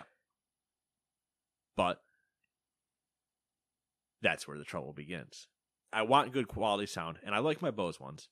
I know audiophiles will come at me for Bose because Bose has its own reputation, but getting something like a Bear or a Sennheiser or whatever, I'm not looking to also pay ridiculous money. Also, I want over the ear, not on the ear. I have decently larger ears. They barely fit into the they fit into the Bose, but I mean when I say they fit, I mean they fit. There is not much play. And I have a large head. So I need ones that extend all the way down and aren't, pinching on my earlobes or something. So I'm in a kind of pickle of you can't really test headphones. Yeah, you kind of just have to take a shot in the dark after reading some reviews. Yeah, so it's the only way it would really be to if headphone companies were putting out measurements for ear sizes or head circumference, hey, from our point of where our earphone sits up and around at full extension hits this much. You can now measure that or something. Yeah. So it's funny because I'm going. If you don't know me, my name's Matt. Yeah, Hi, I have a Matt. bad habit of starting projects and not finishing them. No way. So one of the very first projects that I was like, "Oh, I'm going to do this" from eons ago was I had a pair of Sennheiser headphones that an animal chewed through the cable. I remember this now. Yes. And those have been sitting, and I was like, oh, I'm going to do something with those, and I'm going to either fix them or replace them or whatever. And then I got the great idea of turning them into a headset. Right. So I finally ordered the shit that I needed. I ordered some solder and the right input, or output rather, from input actually, from Amazon, so that I can take a mic and plug it into the headphones and use them as a headset. Okay. So that's this weekend. I should finally wrap up a project that's been sitting for years in the making, over 10 years, yeah. Probably. So life craziness. But yeah, I'm kind of in a Todd's shown me one that he got their pair of Sennheisers. I don't remember what model. I think he said he got them on sale. They're normally $200. They're $100 on sale or something from Best Buy. Mm-hmm. And he sent me a picture of them. I can show you the pictures. You'll probably know roughly which ones. but the ear hole almost looks small, and it doesn't look like they would extend big enough over my head. Yeah. Like, it looks like the ear hole looks the same size as my Bose ones, and I'm like, then I'm like, do I just go get like JBLs? Because I can get away with testing a JBL and not lose my money. Yeah. But well, it's up in the air. Currently, I have a solution that entirely everything works. That's my problem. Is like everything I know of is like overly expensive. That's my kick. Is like I know the Sony ones are really popular, Yeah. but they are like $300. Like, yeah. Trying to stay under 2. I'm running through the same issue though, because I have my old Power Beats with the wire between them, and I want to get the true wireless earbuds. Oh, buds for work, and I can't. I need one that does the ambient sound really well, so that like I can listen to shit and people can talk to me if they need to. Yeah. And I just can't I can't bring myself, like, I have an iPhone now, but I don't really want to go the whole AirPods route. Yeah. And it's just like, I don't know what to fucking do. That's the thing, is his has the ones Todd was showing me had active noise canceling and everything, and I was like, I mean, there's nothing I really need to cancel out. Yeah. But it would be nice. If I took them with me somewhere, it would be nice. But at the same time, I'm like, I don't know. I'm in a pickle. I'm hunting. Yeah. If you guys have any suggestions, let us know. I'll probably ignore you, but I appreciate them. Just telling you straight up. It's what I do. Somebody suggests something, and I go, yeah, that sounds like a good idea. And then I look at it for about 5 minutes, and I go, nah, it's not going to work. Well, you know, what works for you. One man's trash, then another man's treasure. Same thing with like keyboards. People are like, oh, dude, I really love this keyboard. And I'm like, no, sorry. Yeah, that's next, dude. I got to get a new keyboard. Dude, I've been... I'm building one. Yeah, I was going to say, I've been looking. And I'm just I don't really want to spend $300. I have no reason to buy a new keyboard currently. Mine entirely works. But every time I see... Because I'm on the mechanical keyboard subreddit. Oh, hell yeah. And every time I see them, I'm just like... I want to just pay somebody to build it. You can do that. There's people that do that. Yeah, but we need to go over the, like, you and I of, all right, so we kind of want to do this, switch play, let's feel some stuff. Yeah, I do have to get more Switch testers. Yeah. The other issue... But I also know how quick that can go. The other issue is availability. Like, getting... Like, everything's always out of stock. Which is always my kick of, like, I don't want to deal with it. I just want somebody else to build me one and be done with it. Because I don't want to have to go in on these group buys and hope I'm getting everything. Then you see people on the subreddit that are like, oh, it's like, I went to the cookie jar and they have 17 jars that are just full of Switches. Yeah. And I'm like, what the fuck is wrong with you people? Anyway. So crazy. Number 4. Hello Games is adding companion animals to No Man's Sky. The developer announced a new update that allows players to tame wild creatures, bond with them, and even breed them. Thank God I did not say breed with them.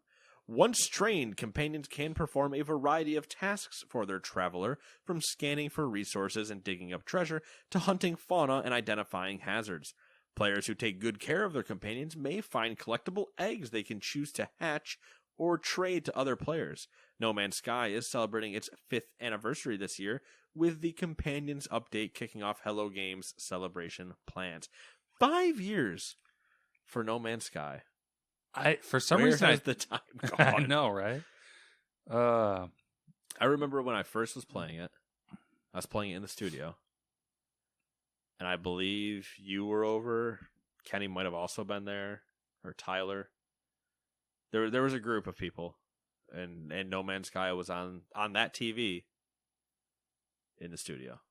That TV has had a journey of 3-4 rooms. No Man's Sky's had a journey. Yeah, it has. Unlike the people in No Man's Sky. It's 5 years. Yeah. 5 years. 5 years, and their other game no one even really talked about, unfortunately. Yeah. Last Campfire. Mm-hmm. I wanted to play that one. Thought it was interesting looking, but totally forgot about it. Yeah. That's exactly what happened for a lot of people. They overhyped No Man's Sky, and then they got they got overcompensated and underhyped the new one. Hopefully they find a middle ground. Number 5, Bungie announced a new series of expansion plans, including the establishment of its first international office. The new office will open next year in Amsterdam and will house the studio's publishing and marketing divisions. Bungie is growing at their headquarters as well, with an expansion that will see their main offices go from 84,000 square feet to 208,000 square feet.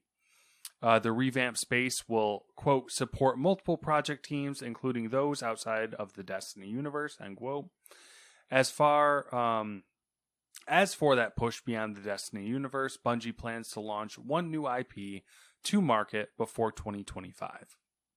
That's a big fucking expansion. That's a massive expansion and an international expansion and everything where I constantly look at Destiny and I go, how? Like, what is, I don't get it. Felt the same way. Looked at that and was like, yeah. When this is Bungie's like sink or swim moment, isn't it? This might be them doing, because if the words, Nate, use them. The big test will be that new IP. Yeah. Because truthfully, no matter what, they can only survive on Destiny for so long. Trust me, you can survive for a while, but you can only survive for so long. They either sink or they either swim, or they live long enough to see themselves become the villains. Someone's buying them again. Yeah, right. And they better hope to God it's not EA. Well, that would be the kick, right? That they drop a new IP, it bombs, they tanked all their resources, and then they drop their own price on accident by trying to do too much, and how they get bought cheap. Fun exercise. Theoretically, what if it was Microsoft? That's what I was saying. Theoretically, who would buy Bungie? Tencent. Interesting. I don't know. I'm just throwing shit out. Take-Two. Take-Two would make sense. Microsoft also makes sense. I feel like Microsoft wouldn't make sense because they have 343 now. Yeah, but Microsoft would just buy Bungie again. You think 100%, they would? 100%. Sony. Microsoft would have a giant welcome home promotion. It would be exactly how it was marketed as well. Even though it would be funny, they would buy Bungie and then they would fuse Bungie and 343 back together and be like, "Will you make a good Halo game, please?" Yeah. Or be like, "Hey, listen, you guys can keep doing Destiny, but we need to take like half of you to tell them how to make Halo." But I 100% they would. I could see them positioning it in such a way that Microsoft's entire promotional around it would be welcome home. Mm-hmm. Not welcome back, welcome home. Yeah. And that would be the entire messaging would be just everybody going, okay. I mean, like, we remember how it ended. It wasn't graceful.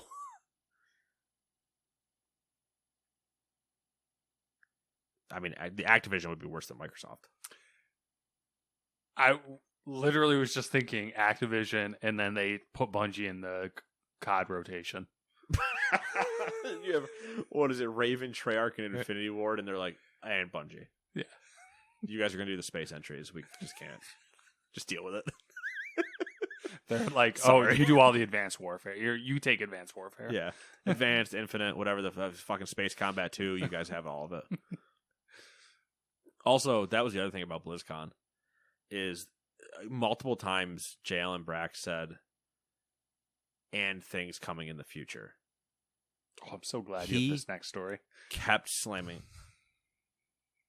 God damn it. He kept slamming home. Wait. Oh, there it is. I was on the wrong story, and I was like, wait, why? And then now I saw the right one, and shit. He kept slamming home the idea of them, he kept implying that there's new IPs on the way.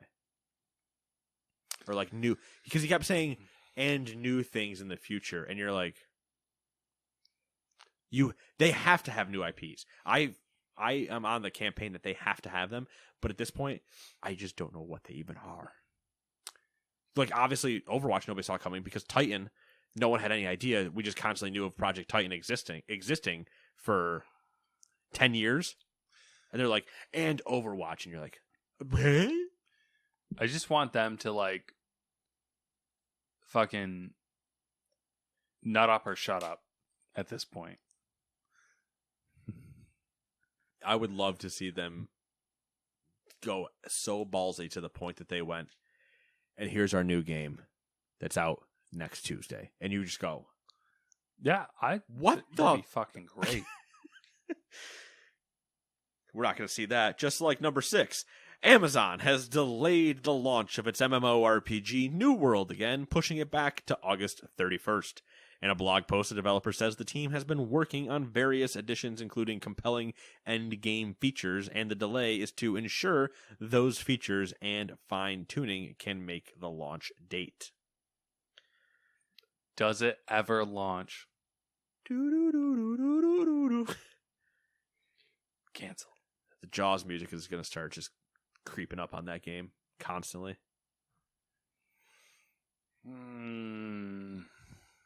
August 31st. Interesting time to drop a MOBA. Or to drop an MMORPG. Also interesting time to drop a MOBA. Just saying, it's just weird, but it makes sense to do it at the end of summer instead of the beginning of summer. I just don't know. Depending if we're still, well, I'd say depending. We'll still be in a pandemic, but I think if they can't, like, if they just canned it, I think I would genuinely be disappointed because I do want to see it. At this point, I'm just so curious. Yeah. You want to talk about put up or shut up?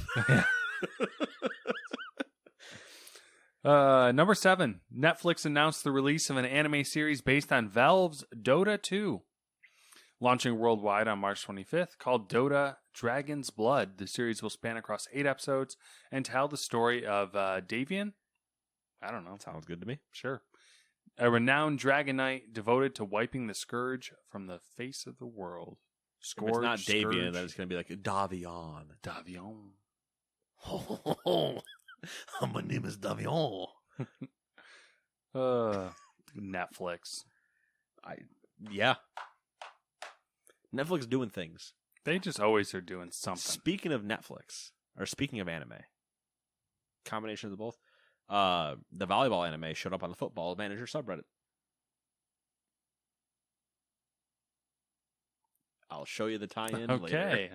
I was scrolling and I went, that's the volleyball anime. Why is that? What subreddit am I on? Were they Football like Manager. using a meme? Yeah. Meme? Okay.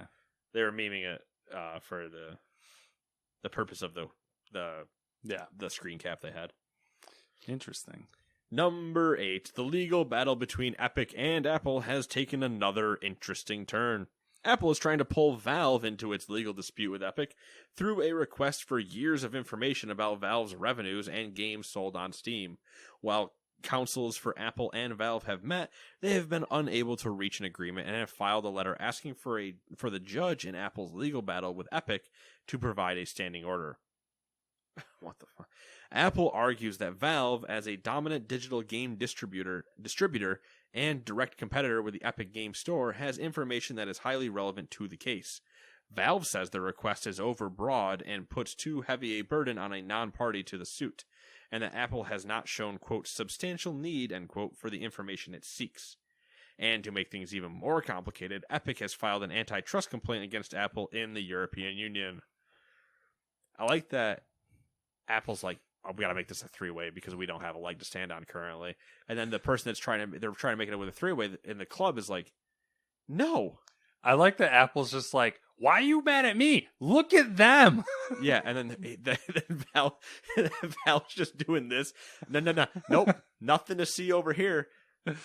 Basically doing the equivalent of just kind of holding your arms up, doing the old, like, stop looking over here when there's a 30-foot pile of money behind you. And just like, nope, you can't see any of this. Don't look at it. This is going to be such a clusterfuck. Oh, it's already is. It was bad enough when they're like, and then Epic also sued them in Europe because fucking honestly, that's been their best move so far because the European Union is like, they're harsh. Shit. Yeah. They see Apple and they're like, we're finding these motherfuckers. Like $10. Might as well be $10. That's the problem with the fines. They're never anything. Yeah. Hey, listen, can you just not do that again? Last time I looked, Apple had, this is in cash, had $265 billion in cash. Just sitting in the bank. Yeah, sure. Uh-huh. It's disgusting.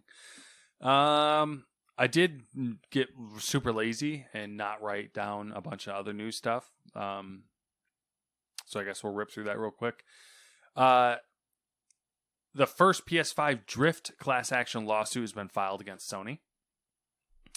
That is for, apparently, as is tradition recently, the PS5 controller has drift issues. Who knew? I think so does the Xbox controller has been having drift accusations, blah, blah, blah. It doesn't really matter. Wall Street Bets agitator Keith Gill faces class action lawsuits over the GameStop Reddit rally. Class action lawsuits seems to be the hot thing right now. Bro, you want a class action lawsuit? Didn't they also apparently testify? There was some post that the people from Reddit and the people from GameStop and whatever were on calls with judges for something. I did see that. I saw a lot of. I guess there was some silliness that happened. Oh, I'm sure there was.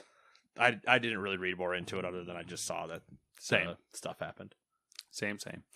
NVIDIA is nerfing its new RTX 3060 for cryptocurrency mining. Nothing like nerfing a piece of hardware. Yeah, I kind of like this approach. I like the approach. I get the messaging behind it, but it's just funny when you're like, yeah, we had to nerf the PS5 because it was doing too well. Yeah. And you're like, wait, what? They're reducing its efficiency for mining by 50%. Because they offer a mining thing. Yeah. Yeah, that probably makes sense. Major tech firms are protesting against NVIDIA's $40 billion acquisition of UK semiconductor firm ARM. Didn't see this one coming. Yeah. Who would have thought? Who would have thought that you're trying to contest the giant acquisition? The big ones protesting are Google, Microsoft, and Qualcomm. Oh, who would have thought they were the ones contesting? Yeah, right. And especially Qualcomm. Yeah, right. Jesus. It was big news. We talked about it, and I think we probably brought it up, but like it's a massive deal. Yeah. And right off the bat, China was like, yeah, we don't like this. Yeah, which, surprise. Yeah. And last but not least, the 2021 Game Developers Conference is foregoing its plans for a hybrid event this year and will instead be held as a digital event from July 19th through the 23rd. We shall see how that goes. Yes, we shall. That being said, even though we've kind of almost covered it throughout the podcast inadvertently, it's been 7 days. So what have you been up to? Not a whole lot video game wise. Playing World of Warships. Getting back into that. I think I might start getting into Cyberpunk. And there was something else. What was the other thing? Shit. Crap. I listened to Dan Carlin's book. It was back on that Dan Carlin train. Yeah, I just figured why not. My bad, by the way. Yeah. It's good. I mean, it's if you listen to his podcast, you basically get most of it anyway. So yeah, I have a feeling there's a lot of overlap. Getting on the baseball train. Yes. Join me. Listen to all the John Boy Media baseball coverage leading up to the season. TPPs for anybody that's curious. Yep. If you're a specific Yankee fan, they're going to do PPPs, but listen to those too. Are you really? Yep. Oh, I'm going all in, man. You're really I'm talking Yanks, talking baseball. I'm usually just a talking baseball guy, but that's just because I'm already so far in. The episodes aren't aggressively long yet, so no. But I mean, like, I'm just usually I'm so far into that ecosystem already. Yeah, you don't need it. It not even it's like a mix of a don't need and like there's just too much at a certain point for me for the way I consume. I think it's okay so far because I'm just getting it from the John Boy angle. Yes, yeah. I get it from everywhere else as well, so that's what's kind of the I don't need it from just them. But if you're using it for that, the PPPs, in case anybody's curious, that is player profile and projections, and TPPs are team profile and projections. Talking Baseball is going through. They had their entire audience rank the teams in MLB from 30th to 1st, and It's an episode a day, starting a couple days ago until opening day. There'll be one of the teams getting done, and they're like 30-minute episodes. And yeah, what I appreciate about it is very over top level view. Yep. I appreciate the different opinions because they don't all have the same opinions all the time. So like you do get different point of views on things. When it comes to TPPs this year, it's a little bit different last year, but when it comes to this year, it's very clear. Yes, the differing opinions I think are larger with Plouffe being there. Yes. Plouffe is like shakes it up a little bit. Plouffe's a big homer for the players. Mm-hmm. Which I understand, and I know what he's saying, and I get everything that he's throwing behind it. Well, they have what I appreciate is they have a conversation. It's not just like I'm right, you're wrong. They like play off each other, and you'll see their opinions and thoughts shift around as each contribute. Right. Like, oh, that is an interesting point. Yada yada. Yeah. Oh, I know what you mean. Like, yeah, they explore things. Yeah, like no one's saying that the players are not going to be going like when you're talking about the bad players or the bad teams. No one's saying no one's truly like believing that the players do not want to win a game. Yeah. But when it reaches the end of the season, they're almost not going to give a shit if they're already playing, like if the team has just been that bad. They're still going to obviously give it their all every day, but they're not as unhuman to realize, oh, we suck. Yeah. And I appreciate their general, and it's just their personalities, but they're generally hopeful in all regards with the teams. Yeah, you don't ever. There's no ever want. No matter who you root for, you never want to see a team become so irrelevant that who gives a shit, because it's not good for the sport. It's not good for the players. It's not good for the fans of that team.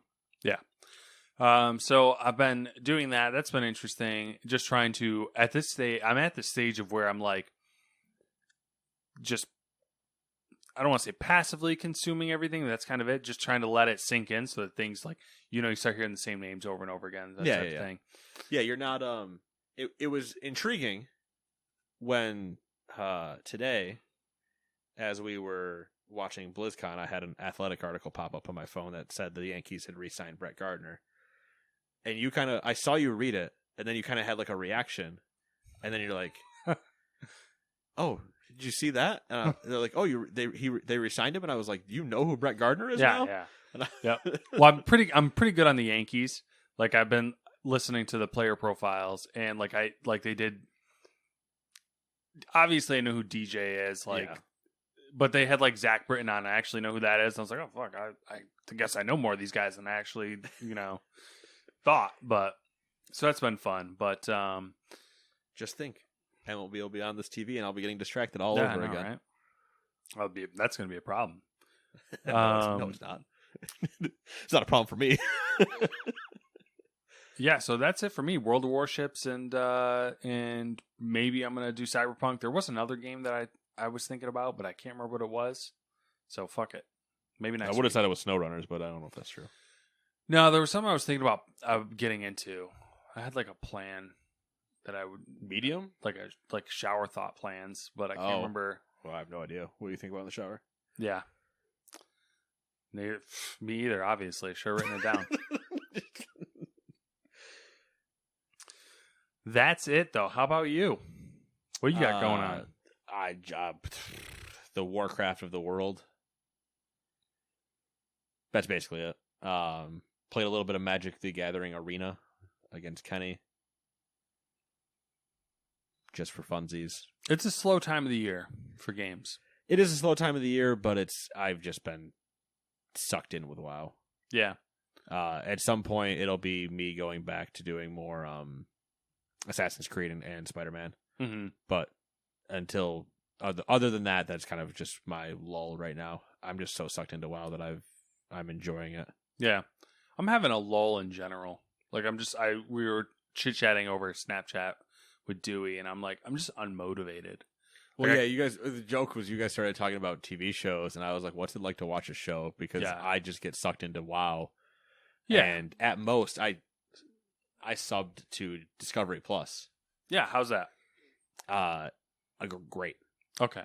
Because I was thinking about doing it for Samantha more than anything else, but I went and added. I'll show you my list after this. The amount of shows I threw into my list, and I was like, "How many seasons of this are there? I don't give a shit. Play." And I was just watching guys' grocery games on my other monitor while I was doing stuff on WoW, and I'm just looking. I'm like, "Okay, all right. I could probably do some of this stuff for a Friday meal. All right." Just getting those ideas, man. Diners, drive-ins, and dives. You wait till I start really doing some weird shit in that kitchen. There was something from there that I tried recreating a couple of years ago, and it's still like I still want to figure it out.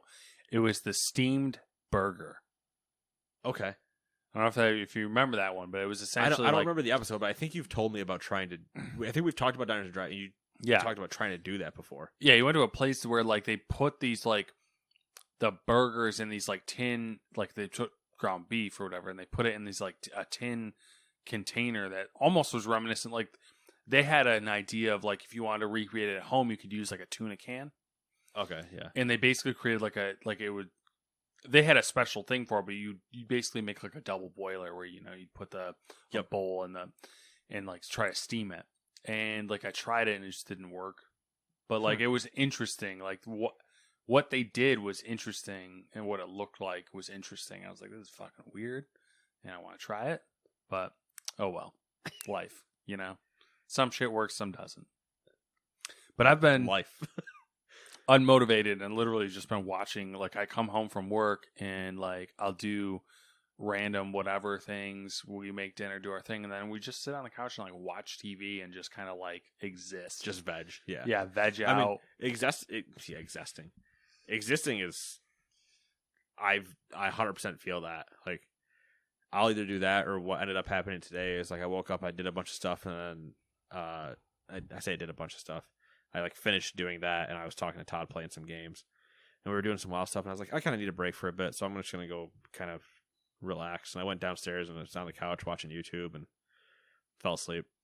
I took like a 2-hour nap, woke up, and I was like, I just gotta work out. 'Cause I put myself on a new workout schedule. Mm-hmm. And I came back up to start writing down my workout for the day, because I was on a 3-day week for working out. I put myself on a 5-day. Okay. Which entirely changes my workouts. Yeah. And I had been writing down each day before I went and did it, like the exercises, so I could keep a journal of what I was doing. And I didn't write them all down in one time because I didn't want to like look at it and get overloaded. So I was just going to write down day 1 and then day 2 and then day 3. Well, yesterday's workout was supposed to be today's workout because I can't read. Okay. So I wrote down, when I came up yesterday, I wrote down today's workout and then went and did that one. And I was like, today, I was doing the math in my head when I woke up. I was like, all right, I got to go get a workout in and stretch a little bit. And I'm doing the math in my head. I'm like, no. The workout I did yesterday, today should be legs, but then what's tomorrow? That doesn't make, because legs is supposed to be the last thing for the week. And then I look at my guide again, or like the plan that I had set. Legs is supposed to be today. Or no, yesterday was supposed to be today. Legs would still be tomorrow.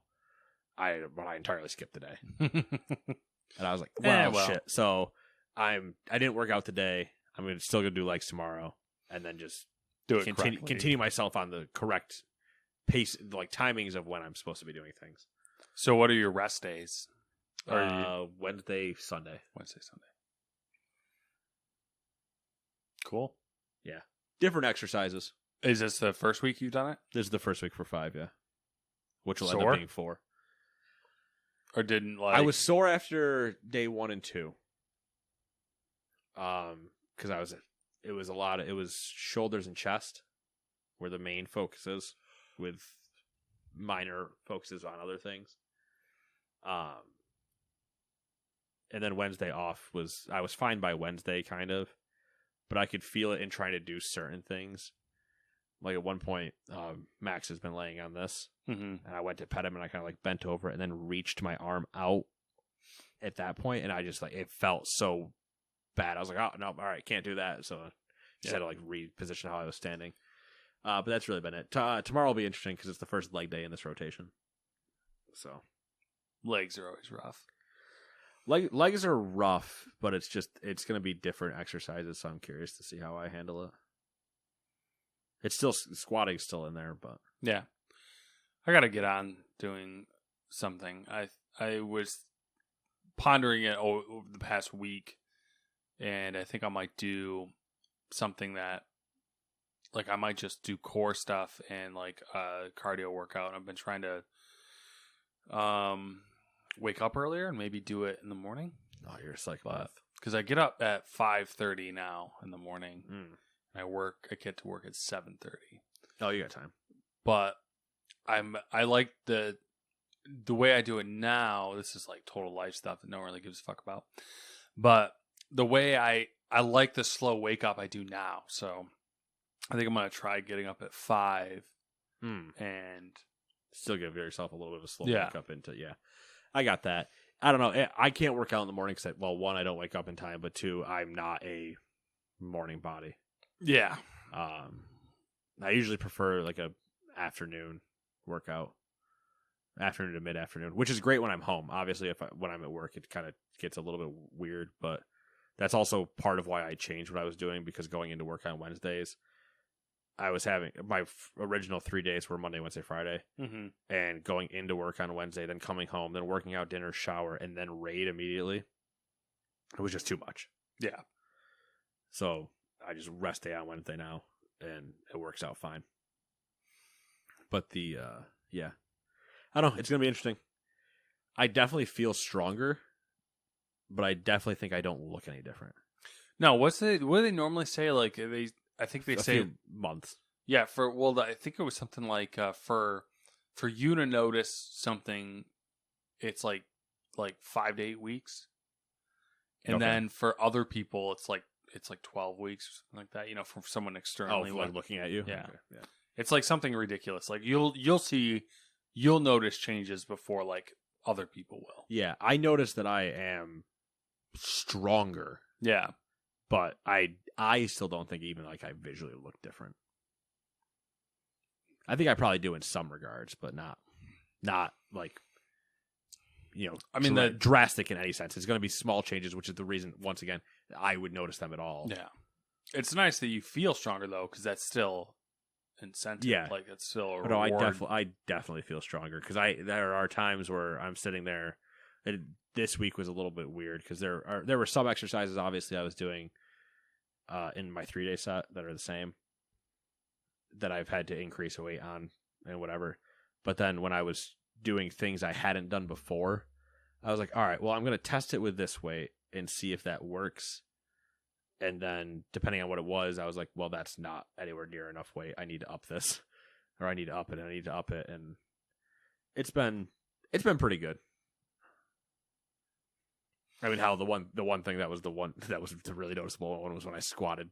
Yeah. And then went, that's not enough, and plus 50 to myself, which I actually think I need to up again. Makes sense though. I mean, like I feel I like mean, not by 50 this time, but that's one of those exercises that you like once you start doing it, you gain really quickly. Well, there's also the part of it where I'm not going for single large reps. I'm going for more reps at slightly lower weight.